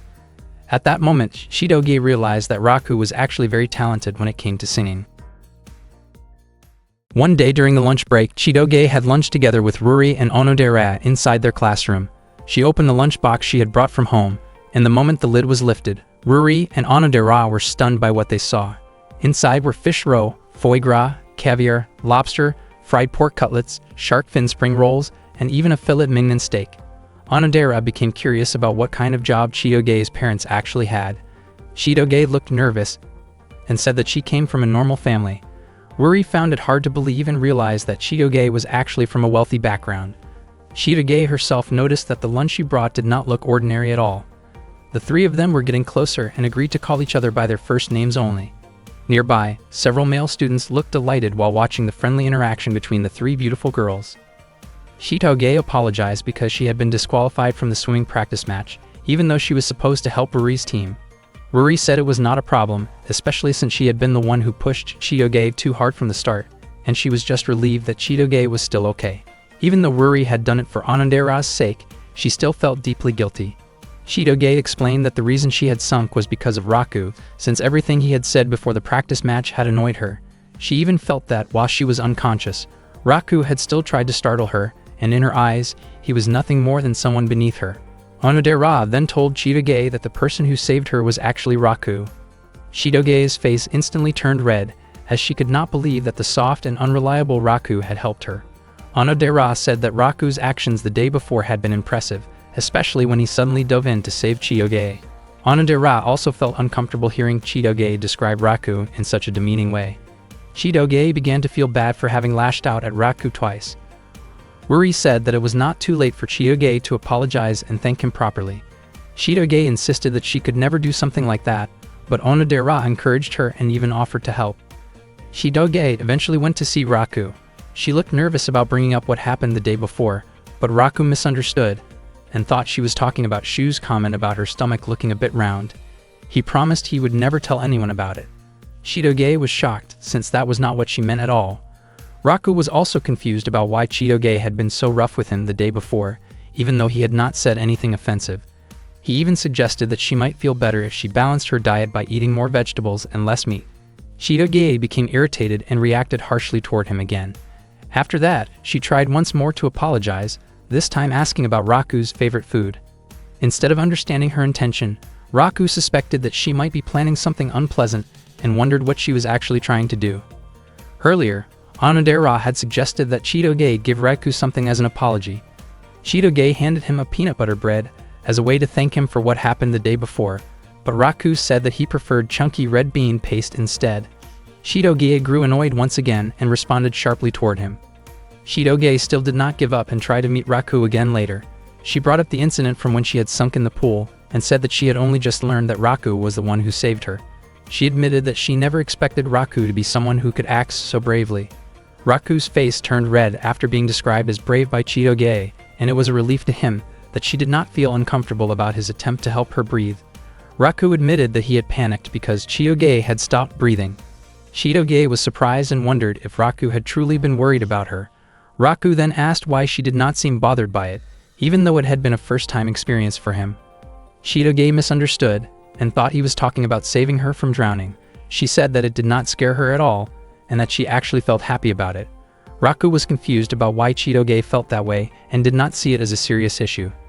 He became even more surprised and confused by what seemed like hidden feelings from her. The misunderstanding continued until Raku finally mentioned the attempt to help her breathe, which made Chitoge angry and caused her to react strongly once again. At that point, Chitoge seemed exhausted and decided that she would never properly thank someone as annoying and foolish as Raku. Onodera tried to calm her down. Ruri remained unsure whether Raku and Chitoge were actually a good match or not. She asked whether Raku and Chitoge were truly dating. Chitoge was startled by the question, but she remembered that Raku had once said that secrets could be shared with close friends. In the end, Chitoge chose to be honest with them. Ruri and Onodera were shocked to learn that Chitoge and Raku were not actually dating. Chitoge explained that their parents had a unique relationship, and because of that situation, she and Raku had been forced to pretend to be a couple. She added that if the circumstances were different, she would never choose to be with someone like Raku. Hearing that, Ruri asked what Chitoge would do if another girl developed feelings for Raku. Chitoge said that she would not mind at all. She asked Ruri and Onodera to promise to keep the secret, because if it ever leaked out, the consequences would be disastrous. Ruri became curious about what Chitoge's family was really like. But Chitoge once again insisted that she came from an ordinary family. After that, Chitoge excused herself, saying she had to go take care of the animals. After Chitoge left, Ruri suggested that Onodera should finally confess her feelings to Raku as soon as possible. However, Onodera felt that doing so would be too sudden. Ruri warned her that if she did not act soon, someone else might take Raku away. Onodera admitted that she had almost given up on expressing her feelings to him, but she realized that this was a rare and valuable opportunity. She did not want those emotions to keep weighing on her heart, so she decided that she would try her best to confess her feelings to Raku. Onodera had no idea how she should do it, and even imagining the moment already made her feel embarrassed. Ruri encouraged her to be brave, and reminded her that she needed to keep trying no matter how difficult it felt. Meanwhile, Raku still did not understand the way girls behaved, especially Chitoge, whose actions often came across as rough and unpredictable. Because of that, the pendant Raku treasured now had several scratches. He really wanted to replace the chain, since if he left it as it was, it might completely break before he ever reunited with the girl connected to the promise behind that pendant. Raku wondered what that girl was doing now. He would not even be surprised if he turned out to be the only one who still remembered the promise, since 10 years had already passed. Suddenly, Raku accidentally bumped into someone carrying items, causing his pendant to fall and the chain to snap. Later, Raku arrived at the animal shed to help take care of the pets together with Chitoge. Because he arrived late, Chitoge scolded him for it. Raku then casually asked whether Chitoge had been about to thank him earlier. Chitoge was caught off guard and nervously denied it, insisting there was no reason for her to do so. She then asked why Raku had saved her and wondered if he did not actually dislike her.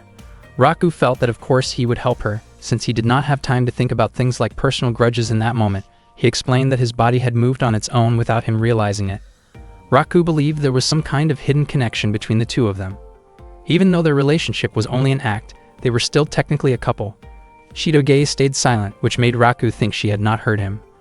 Her face slowly turned red as she quietly expressed her gratitude for him saving her, and she also apologized for how harshly she had treated him before.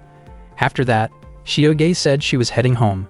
Raku stopped her because he had not heard her clearly, but her reaction once again came across as clumsy and defensive. Although Raku had not heard her words clearly, he was sure that Chitoge had thanked him. He wondered why she could not be a little gentler with him.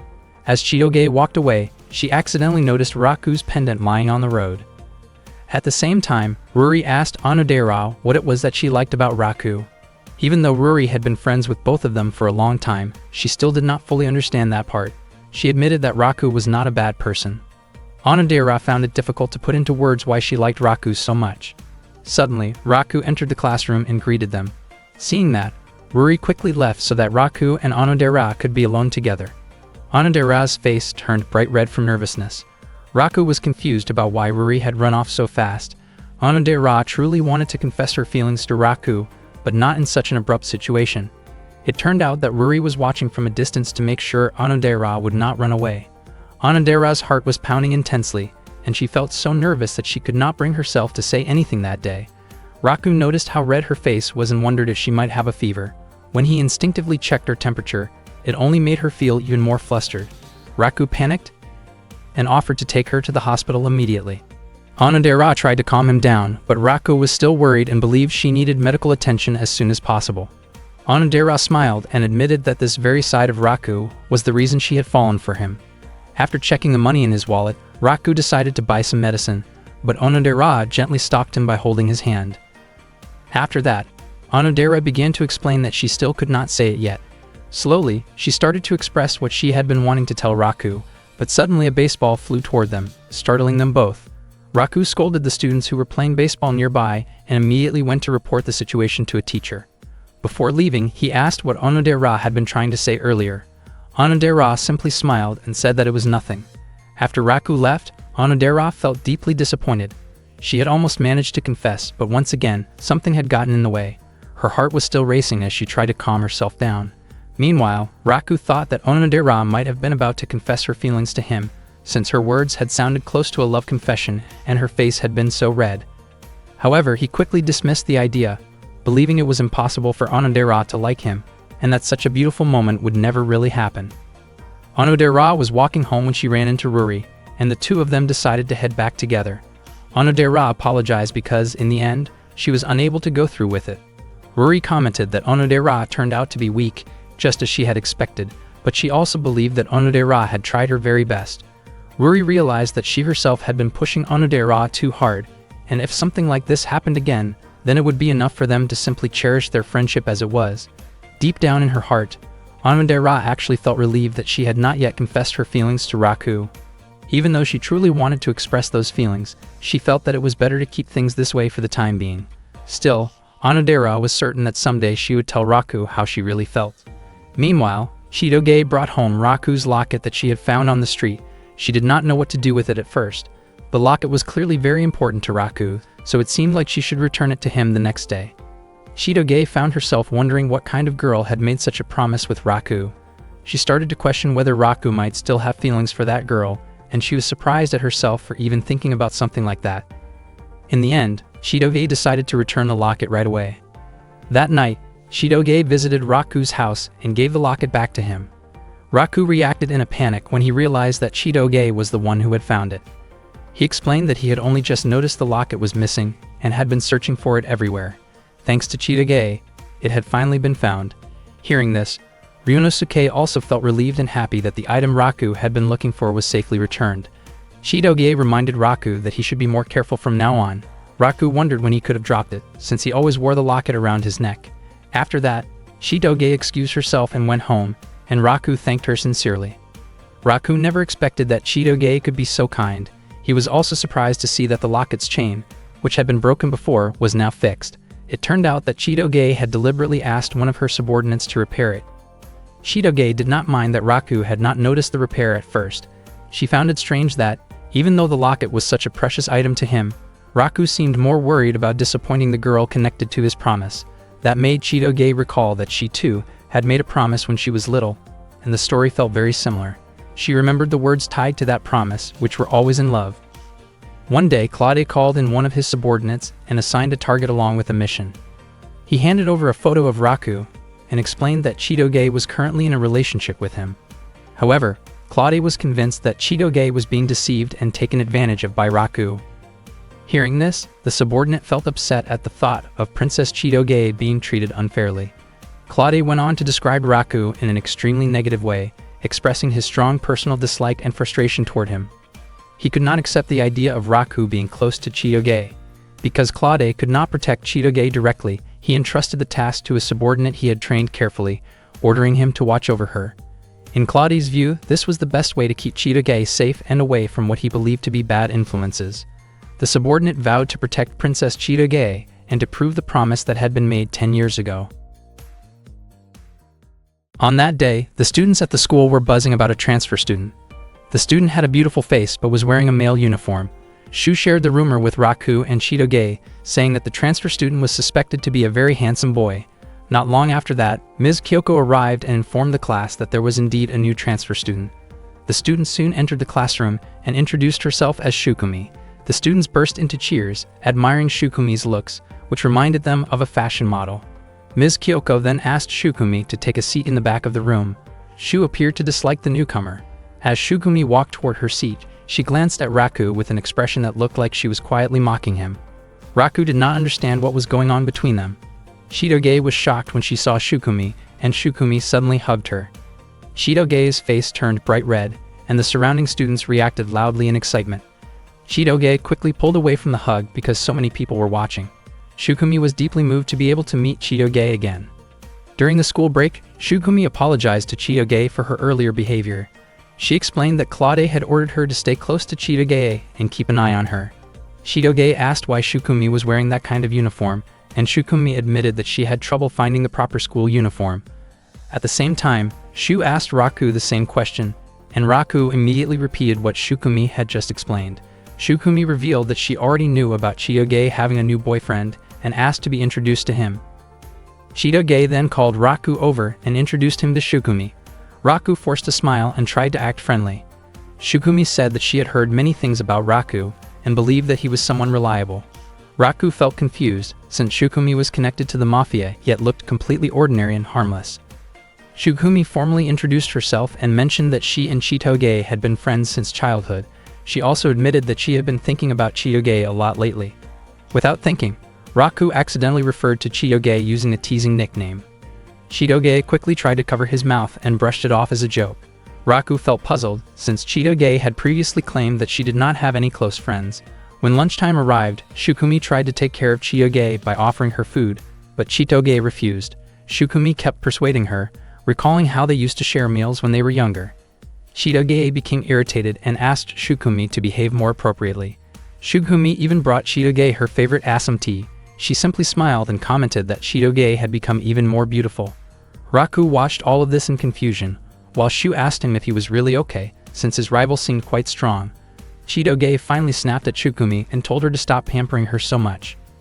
Shukumi looked confused by Chitoge's reaction, as they used to be extremely close in the past and spent almost all of their time together. Frustrated, Chitoge walked off toward the restroom.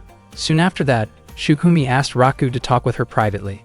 Shukumi led Raku up to the rooftop so they could talk alone. She wanted to know whether Raku truly loved Chitoge sincerely. Raku was taken aback and nearly let the truth slip out. He insisted that he loved Chitoge very much, but Shukumi did not believe him and questioned how deep his feelings really were. Shukumi declared that she loved Chitoge deeply and was willing to give up everything for her. In a tense moment, Shukumi revealed just how serious she was by showing how far she would go to protect Chitoge, which left Raku completely confused and shaken. Shukumi felt disappointed, believing that Raku lacked the awareness and quick judgment needed to protect someone like Chitoge.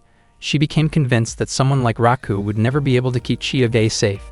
Shukumi suspected that Raku might be deceiving Chitoge and dragging her into a false relationship. She even questioned whether Raku had hidden motives related to territory or power. At that moment, Raku realized that Shukumi was far more dangerous than she appeared. Shukumi could not understand what made Chitoge fall for someone like Raku. And even if Chitoge was not being missiled, Shukumi did not want her to be drawn to someone she considered weak. She was simply too devoted to Chitoge to accept that. Shukumi believed that someone insignificant like Raku could never compare to her, and she was determined to take Chitoge away from him. She wanted to prove someday who truly deserved to be by Chitoge's side. At first, Raku did not care much, since he claimed that he did not like Chitoge at all. However, he knew he could not allow Shukumi to take Chitoge away, because it could trigger a major conflict. Raku stated firmly that he was the one who belonged beside Chitoge, and that he would not let Shukumi take her away from him. Unbeknownst to him, Chitoge overheard everything. Her face turned red as she listened to Raku's unexpectedly bold words. Raku himself could not believe that he had said something so embarrassing. Shukumi began to give off an intimidating presence, and sensing that things were getting out of hand, Chitoge rushed over to stop the confrontation. She asked Shukumi and Raku to get along peacefully. Shukumi refused to back down and asked whether Chitoge still remembered the promise they had made 10 years ago. Shukumi tried to become stronger so she could protect Chitoge. She went through countless intense training sessions and difficult challenges to sharpen her skills and push her limits. She trained so hard that she sometimes ended up injured, yet in reality it was someone as physically weak as Raku who stayed by Chitoge's side. Shukumi could not accept that fact, especially because Chitoge was the daughter of the powerful Beehive Mafia family. Feeling conflicted and frustrated, Shukumi wanted to test Raku's worth. She decided to challenge Raku to a duel. If Raku managed to defeat her, Shukumi would acknowledge him as Chitoge's boyfriend. However, if he failed, Shukumi planned to make his life extremely difficult. Raku was terrified and asked her to talk things through first, but Shukumi immediately told him to meet her after school in the school courtyard. She made it clear that running away would not be tolerated. Neither Raku nor Chitoge could stop Shukumi once she had made up her mind. Chitoge felt irritated that things had escalated this far, though she had expected it. Shukumi had no parents and had been taken in by Claude, who raised her with strict discipline and specialized training. Because of that background, Shukumi grew up with skills meant for dangerous assignments. Chitoge also recalled an incident from the past when Shukumi single-handedly dealt with people who had caused her trouble. Raku looked extremely uneasy. He wondered if explaining the situation about their relationship might stop Shukumi, but Shukumi was simply not the kind of person who could be talked out of something once she decided. Chitoge ended up blaming Raku for provoking Shukumi in the first place. Raku then realized that Shukumi had devoted nearly 10 years of her life to becoming strong solely to protect Chitoge. At first, Raku assumed Chitoge wanted Shukumi to win. However, Chitoge instead urged him not to lose because if he did, something truly bad could happen to both of them, especially after everything they had gone through to maintain their fake relationship. Raku realized once again that Chitoge did not really have a gentle or sweet side, which she immediately proved through her actions. With no other option left, Raku accepted that he had to face Shukumi. After classes ended, Raku went to the courtyard to meet her. Shukumi praised him for not running away. Raku was confused by the large crowd of students cheering Shukumi on. Unexpectedly, Shu had even organized bets among the students. Shukumi used a coin as a signal to start the match. When the coin hit the ground, Raku prepared himself, only to be overwhelmed by Shukumi's use of various training tools meant to immobilize him rather than seriously harm him. Raku was shocked and desperately dodged each attempt. Chitoge silently hoped that Raku would somehow win. Raku kept running through the school hallways, trying to avoid Shukumi's relentless pursuit. Shukumi grew irritated and demanded that Raku face her head-on. She believed that Raku was incapable of protecting Chitoge, and that only she was fit for that role. Raku thought that Shukumi completely misunderstood Chitoge. In his view, Chitoge was not the kind of person who would quietly sit back and be protected without having her own strength and will. Raku continued running and used benches and obstacles around him to slow Shukumi down. He believed Shukumi should act more maturely and pay closer attention to what Chitoge truly wanted. Shukumi was deeply offended by Raku's words and increased her speed to catch him.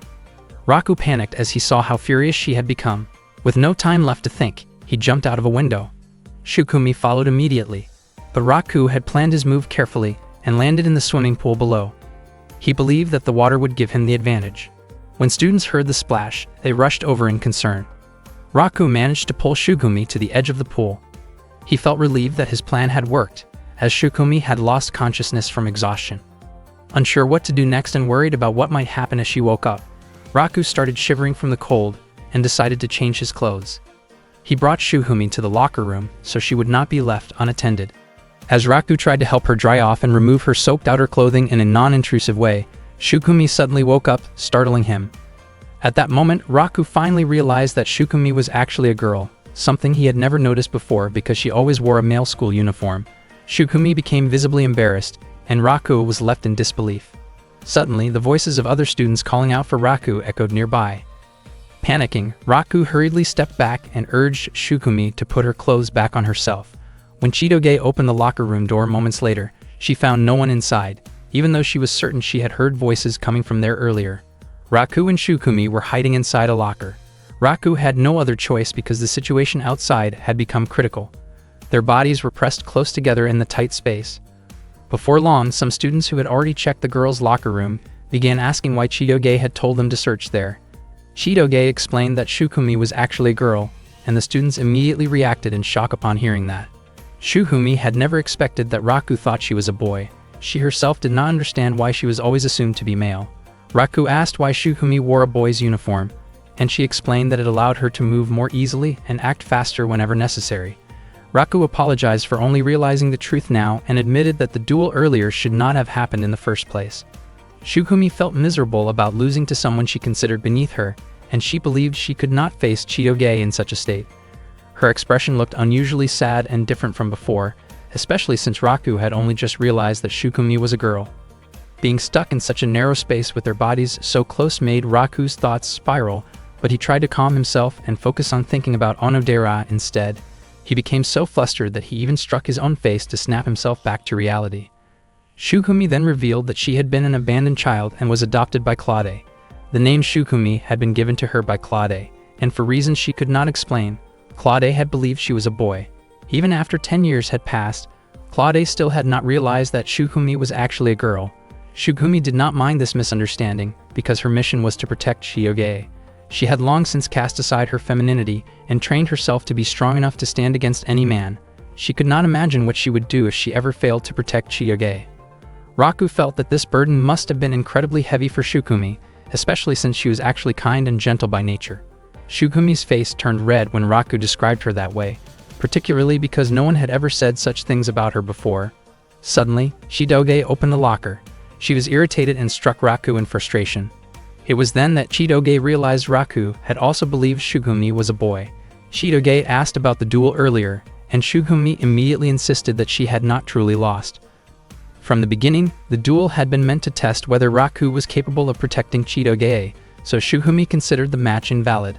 She made it clear that she would not hesitate to threaten Raku if she felt he was unworthy, and she warned him to care for Chitoge sincerely.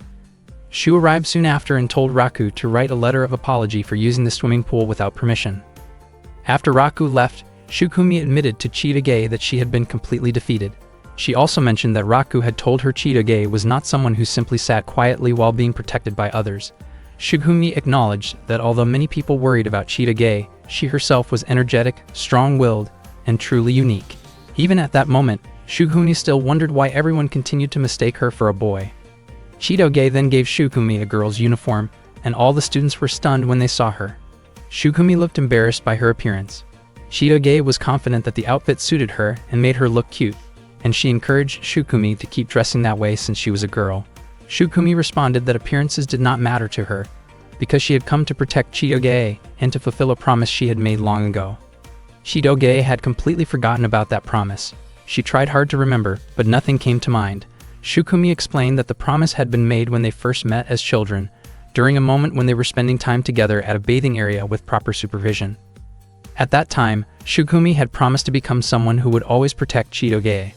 Chitoge wondered why Shukumi still held on to that promise after all these years, but Shukumi considered it something incredibly precious. Chitoge praised Shukumi for being so dependable and cool for remembering a promise made 10 years earlier. Shukumi's face turned red again at the praise. Chitoge then tied a ribbon in Shukumi's hair so that no one would mistake her for a boy anymore. Shukumi thanked her, although she felt the ribbon was a little too feminine for her taste. When Raku later saw Shukumi, he complimented her and said she looked cute. Shukumi's face flushed red once more as she insisted that she was not cute. That evening, Shukumi quietly wondered whether it was possible that Chitoge had also forgotten the promise she made to her first love 10 years ago. One day, Shukumi was practicing assembling and handling a pistol with her eyes closed, while Claude deliberately tested her in order to monitor her skills. Shukumi completed the task quickly, convincing Claude that her abilities had not faded. Claude then asked for Shukumi's opinion about Raku, and whether Shukumi could deal with the situation efficiently. Shukumi admitted that she was not yet able to resolve it. Claude instructed that if Shukumi became completely certain that Raku and Chitoge were not truly dating, then Shukumi should take immediate action to remove Raku from Chitoge's life. Shukumi firmly stated that she would not hesitate to carry out her duty if necessary. She was convinced that Raku was not a good match for Chitoge. Shukumi's face turned red when she remembered Raku once calling her sweet. By that day, Shukumi had already been attending the same high school as Chitoge for 3 days. She introduced herself again to Ruri and Onodera, explaining that although her name sounded masculine, she was actually a girl. Shukumi apologized for not introducing herself earlier. Onodera admitted that she had been surprised because she initially thought Shukumi was a boy, while Ruri revealed that she had known the truth from the beginning. Not long after, Shu arrived and casually praised Chitoge's beauty. Shukumi immediately raised her guard because Shu was acting overly familiar with Chitoge. Chitoge reacted strongly and made it clear that Shu was also her friend. The male students felt relieved when they found out that Shukumi was female, and the female students in the class stopped cheering in admiration, although many of them continued to gather around Shukumi anyway. They clearly seemed to like her a lot. From Raku's point of view, Shukumi appeared capable of adapting to the environment. At first, Raku thought everything would return to normal after that, but Shukumi continued to keep a close watch on him. Over time, this made it increasingly difficult for him to get close to Chitoge. That afternoon, Raku informed Chitoge that their teacher had instructed them to buy food for the animals at school. Chitoge wondered why the two of them had to go, since deliveries were usually an option. Raku explained that there were several rare animals at their school, so the food had to be purchased directly from a nearby pet shop. Chitoge suggested that Raku go alone, but he refused because the supplies would be too heavy to carry by himself. Suddenly, Shukumi appeared from behind some plants and startled them. She offered to take Chitoge's place, saying that she could not allow Chitoge to do physically demanding work. Shukumi immediately set off to buy the animal feed, thinking that this would be a good opportunity to find out whether Raku was truly Chitoge's boyfriend or not. If Raku was only pretending to date Chitoge, Shukumi intended to confront him and put an end to the act. Before they left, Chitoge asked Shukumi to wait for a moment. It turned out that Chitoge had changed Shukumi's outfit into something more feminine.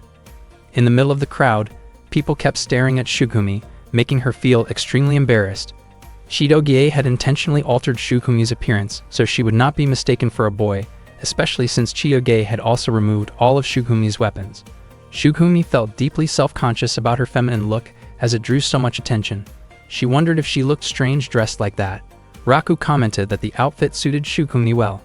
Hearing Raku praise her caused Shukumi's face to flush red, and she reacted sharply because she thought he was teasing her. When they arrived at the pet shop, Shukumi was captivated by a very cute white dog. Raku admitted that Shukumi's feminine appearance made her seem different. Shukumi became irritated when she noticed Raku staring at her, and she lost her balance while wearing high heels. Seeing this, Raku immediately caught her before she fell. Shukumi scolded Raku for holding her so suddenly, and Raku sincerely apologized to her. On the way back, Shukumi's feet were badly scraped because of the high heels. When Raku noticed how severe the injuries were, he wondered why Shukumi had not said anything earlier.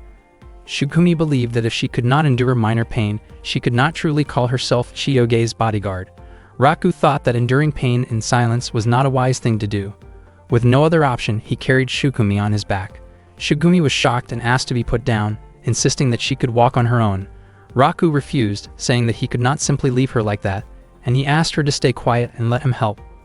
Along the way, Shukumi wondered why Raku was willing to help her, even though she considered him an enemy. She also reflected on how Raku was kind to her and even complimented her. Raku asked how long Shukumi had been with Chitoge. Shukumi explained that she and Chitoge had been together since they were 5 years old, which meant 10 years ago. She shared a story about how Chitoge once met her first love and happily talked about it. Raku was confused because Chitoge had told him that she had never fallen in love before. Hearing this, Shukumi laughed and assumed that Chitoge did not fully trust Raku. Raku then asked about Shukumi's own first love. Shukumi admitted that she had never experienced such feelings. She believed that she would never fall in love because her mission was to serve Princess Chitoge, and that alone brought her happiness. She felt that she had already set aside her femininity, and for her, seeing Princess Chitoge happy was more than enough. Raku thought that if Shukumi showed loyalty to someone the way she was loyal to Chitoge, then one day someone would surely fall in love with her. He concluded that Shukumi's first love simply had not appeared yet, and he found himself curious about what Shukumi's expression would look like when that moment finally came. When Raku glanced back, he noticed Shukumi's face turning red. Shukumi dismissed his thoughts and told him that he was acting as if he knew everything. Later that night, Shukumi returned to training with Claude. When Claude suddenly asked about Raku, Shukumi's concentration instantly fell apart, and she apologized to him. Claude then asked whether there was anything unusual about Raku. Shukumi admitted that she had not found anything strange about him so far. Claude reminded her to stay focused and continue her mission. Around that time, Shukumi began to feel that something inside her did not feel quite right. The next day at school, Shukumi kept following Chitoge as usual. Chitoge scolded her and told her to stop following her everywhere, but Shukumi explained that her duty was to always stay close to Chitoge and protect her. Shukumi genuinely felt happy whenever she was with Chitoge. Not long after that, Raku arrived, and Chitoge immediately greeted him warmly. Unexpectedly, Shukumi became extremely nervous the moment she saw Raku. She asked him not to look in her direction, not to touch her, and not to talk to her. Raku was surprised and could not believe that Shukumi seemed to dislike him that much. Shukumi then urged Chitoge to leave right away. As Raku tried to help by brushing some dust off Shukumi's shoulder, Shukumi was startled and panicked, moving away in a flustered manner. Raku and Chitoge were both confused and had no idea what was going on with her. At that moment, Shukumi finally realized that something truly strange was happening to her. Shukumi later explained everything to Chitoge. She said that she was experiencing physical changes that only appeared in certain situations, something she had never felt before. Chitoge asked what kind of changes Shukumi meant. Shukumi admitted that her heart would race around a certain person, her chest would feel tight, her face would grow warm, and when that person was nearby, she could not speak properly. Chitoge suspected that Shukumi might be dealing with a serious illness and suggested that she get checked at a hospital. Shukumi refused, because she felt that what she was experiencing did not seem medical in nature. Even though these strange sensations kept happening, Shukumi felt oddly happy and could not understand why. She was confused about why her thoughts kept circling around one person, especially since she believed those feelings could interfere with her mission. Shukumi decided to ask Claude about it, but Claude admitted that he had never heard of such symptoms before. He suggested that Shukumi consult professionals and reminded her to take care of herself, stay alert, and remain healthy while carrying out her mission. Still searching for answers, Shukumi asked Shu about her condition. Shu immediately guessed that Shukumi was talking about Raku, then laughed at her, which irritated Shukumi. She continued asking other friends, including Kyoko, but the answers she received were vague and unhelpful. Eventually, Shukumi went to see Onodera and Ruri and asked them directly. Onodera guessed that Shukumi might be in love. Shukumi's face turned red, and she reacted strongly, insisting that it was impossible and that she would never experience love. Ruri then mentioned that Onodera herself was going through the same thing. Shukumi became curious about the person Onodera liked. Ruri almost revealed it, but Onodera quickly stopped her. Even though Shukumi continued to deny the feelings growing inside her, her thoughts kept drifting back to Raku.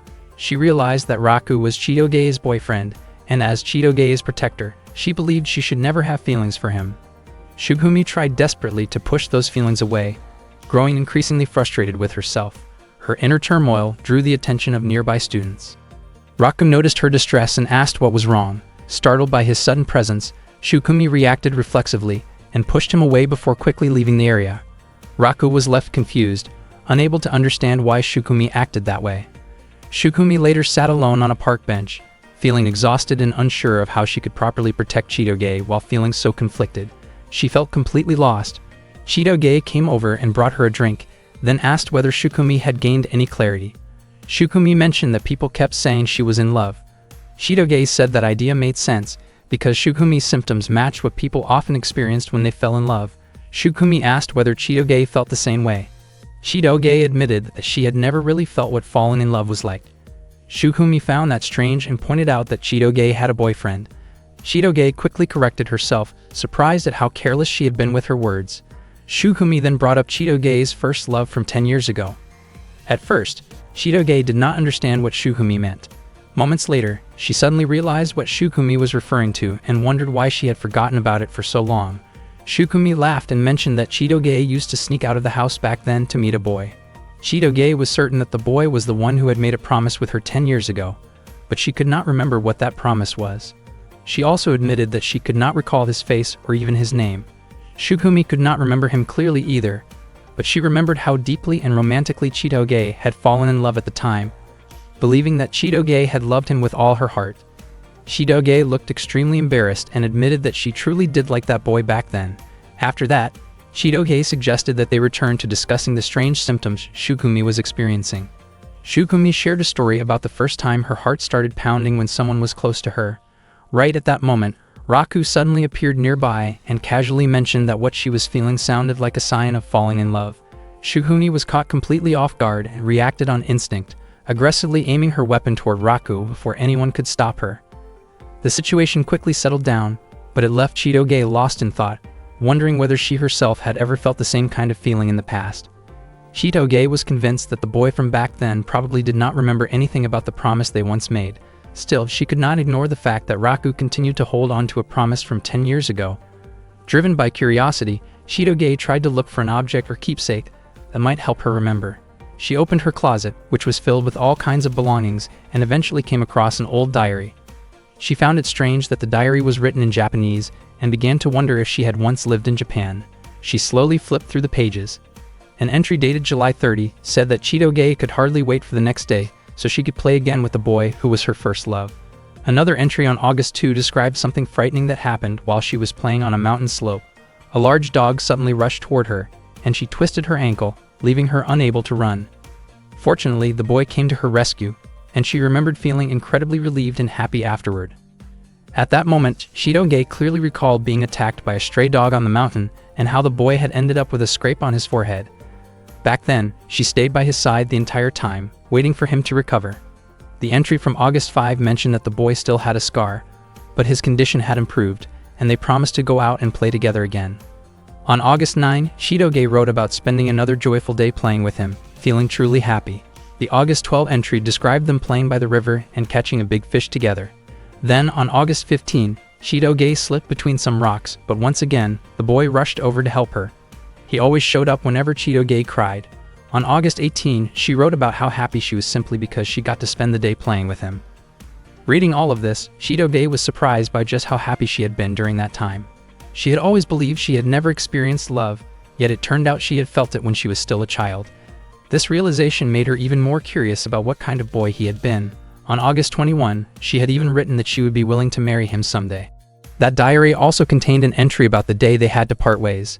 The day before Chitoge left for America, she met the boy and made a promise with him. Unfortunately, there was no record explaining what that promise actually was. Chitoge felt frustrated with herself for not writing down something so important. Just then, a small key slipped out from between the pages of the diary and fell to the floor, leaving her completely stunned. A key slipped out from inside Chitoge's diary, and she started wondering whether it might be connected to that promise from long ago. She opened her bedroom window, only to find Shukumi already there. Shukumi asked if something was wrong since Chitoge had not eaten anything all day. Chitoge admitted that she had forgotten, and then asked whether Shukumi knew the place where she had once met her first love. Shukumi said she was willing to investigate that location. Chitoge asked her to prepare transportation for the next day because she wanted to look around that place. Chitoge assumed that the next day was Saturday and that school would be off, but she had completely forgotten that it was actually the day of the school field trip. Chitoge really wanted to find answers about that promise, but she could not bring herself to skip such a fun school event. Not long after that, Kyoko arrived and told all the students to gather with their assigned groups because they would soon be boarding the bus. Raku noticed that Chitoge looked confused and asked which group she was in.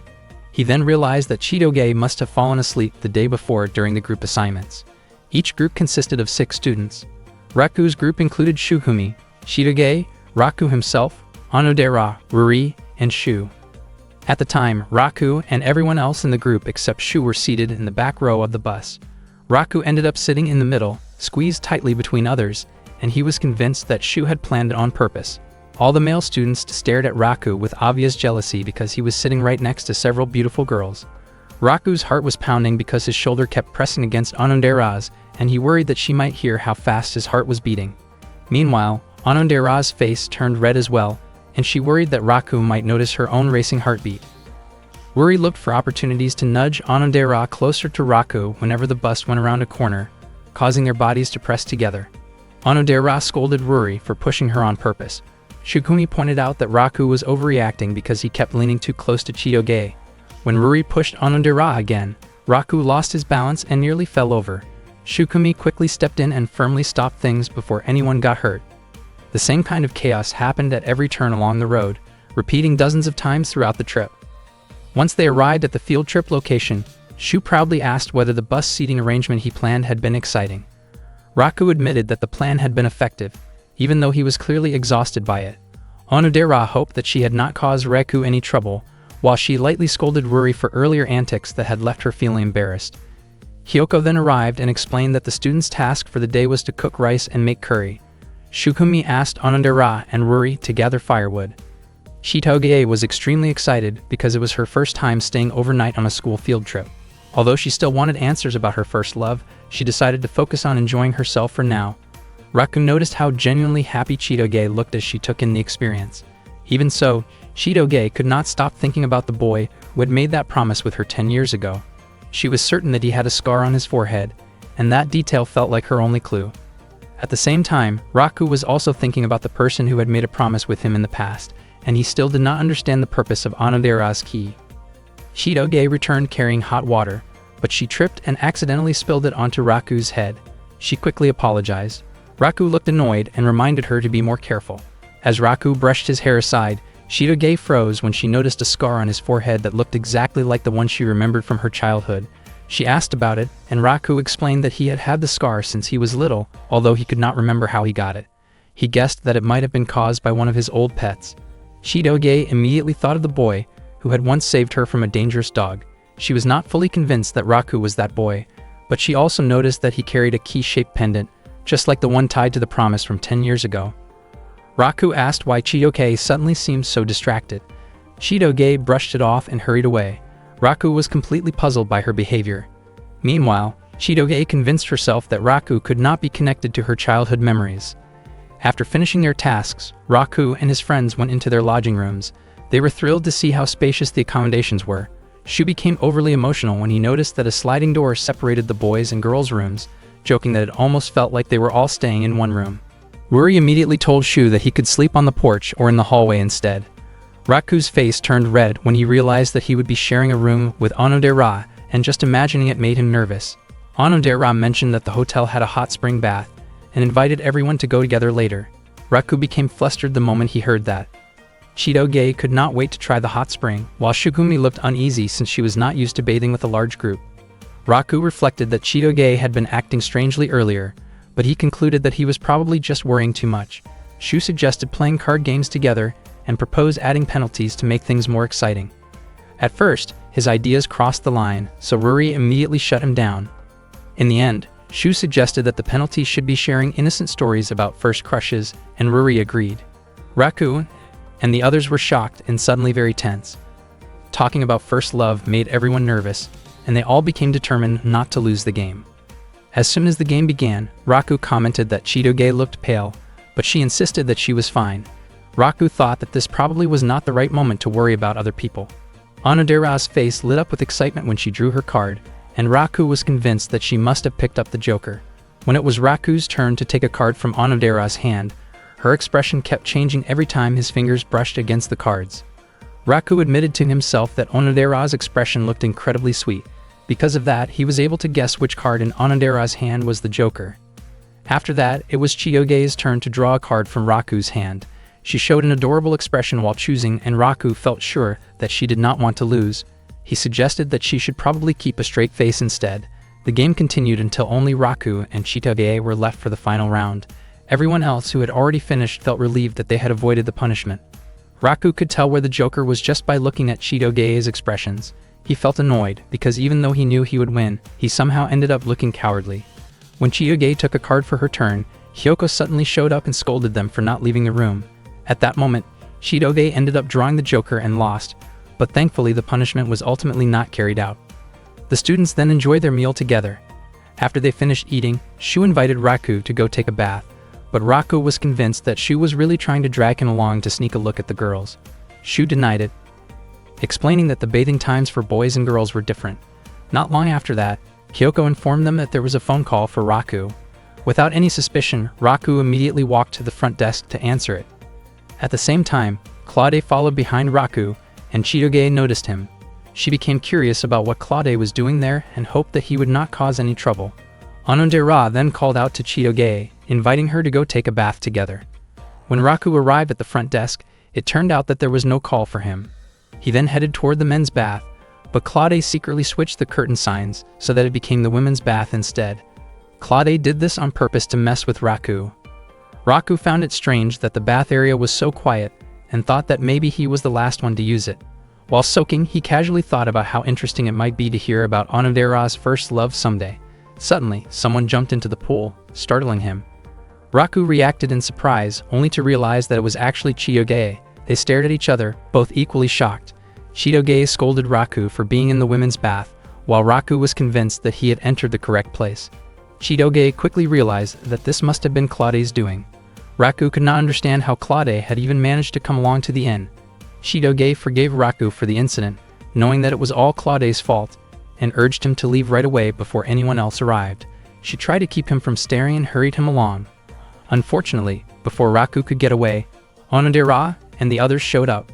Shukumi looked extremely nervous, and Ruri quickly reacted in a panic. Just as Raku was about to move, Onodera ended up facing his direction.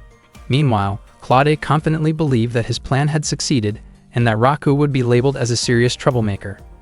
Fortunately, Shidoge stepped in and helped hide Raku from the others. Onodera briefly asked if anyone else was in the bath, but Shidoge denied it. Raku was genuinely surprised that Shidoge would go so far to help him. She did it because Raku was her boyfriend and Shukumi was also there. If he had been discovered, Raku could have gained a terrible reputation, and they would have been mocked by their classmates for years.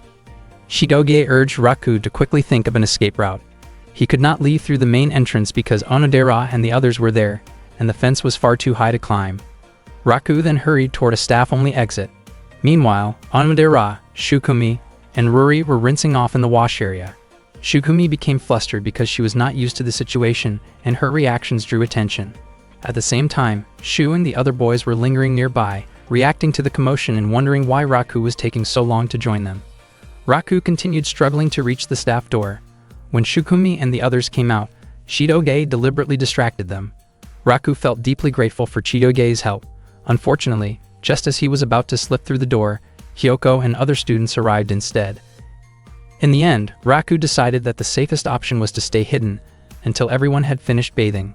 While that was happening, Kyoko and the other students chatted casually and complimented Shukumi, making her even more embarrassed by the attention. Shu and the others reacted loudly to Shukumi's nervous outbursts, joking among themselves and thinking that Raku was missing out by not being there with them. After hearing something strange, Shukumi immediately threw a bottle of soap toward Raku. Fortunately, Raku quickly hid himself at the bottom of the pool. He was extremely worried because if he were discovered, he could end up being expelled from high school. Shidoge tried to help by shielding Raku with her body, but suddenly two of her friends approached and invited her to chat. They were curious about how far Raku and Shidoge's relationship had gone. At that moment, Raku found himself pressed closely against Shidoge due to the tight space. Shidoge suggested that it would be better to talk about Shukumi's first love instead, and the two girls quickly moved closer to Shukumi. Seeing this, Raku realized that he might have a chance to escape. Suddenly, he noticed a hole at the bottom of the pool. He quietly informed Shidoge about the hole and prepared himself to enter what he suspected was a passage connected to another pool. At the same time, Shukumi asked everyone to discuss Onodera's first love instead. Hearing that topic made Raku curious, and he wanted to listen. Shidoge became confused about why Raku did not immediately move toward the hole. Raku did want to know who Onodera's first love was, but his main priority was still getting out of that place safely. Unexpectedly, Onodera shifted her position, and her body ended up blocking the hole. That moment had been Raku's last chance, but it was now completely obstructed. Seeing this, Shidoge quickly grabbed Onodera's hand to move her aside. However, she suddenly lost her balance and fell toward Raku. Onodera felt something soft in the water, but Shidoge believed it was only Onodera's imagination. Shidoge then pushed Raku forward so he could quickly enter the hole. Suddenly, Shidoge herself was pulled slightly underwater, and she accidentally caught a glimpse of Raku in an awkward situation. Both Shidoge and Raku were shocked, and Raku immediately swam into the hole to escape. Later, sounds could be heard from the girls' bathing area. Shu was caught trying to listen in, but everyone was suddenly startled when Raku unexpectedly emerged from the water. Shu asked what Raku was doing there, and Raku explained that he had just finished practicing holding his breath underwater. Shu invited Raku to join him, but Raku refused because he felt completely exhausted. After bathing, Raku immediately went to find Shidoge to apologize. Shidoge could not understand why Raku had acted so foolishly earlier. Raku asked her not to bring it up again, explaining that he was the one who had suffered the most from the situation. Shidoge then asked what Raku had seen. She was upset at the thought that Raku might have seen her without clothes, but Raku denied it, explaining that the steam had been too thick for him to see anything clearly. Shidoge then asked one last question that Raku did not understand. With her face turning red, Shidoge quickly walked away. That night, Kyoko instructed all the students to go to sleep early because they would be heading to the mountains the next morning. Before going to bed, Ruri warned Shu and Raku not to open the connecting door between their rooms. Shu promised that he would not do it. Once the lights were turned off, Shu tried to persuade Raku to open the connecting door, but Raku refused again because he was too tired. Shu decided to open the door by himself, only to find Ruri standing right on the other side. She immediately reacted and stopped him forcefully. As a result, that night both Shu and Raku were made to hang outside their room as punishment.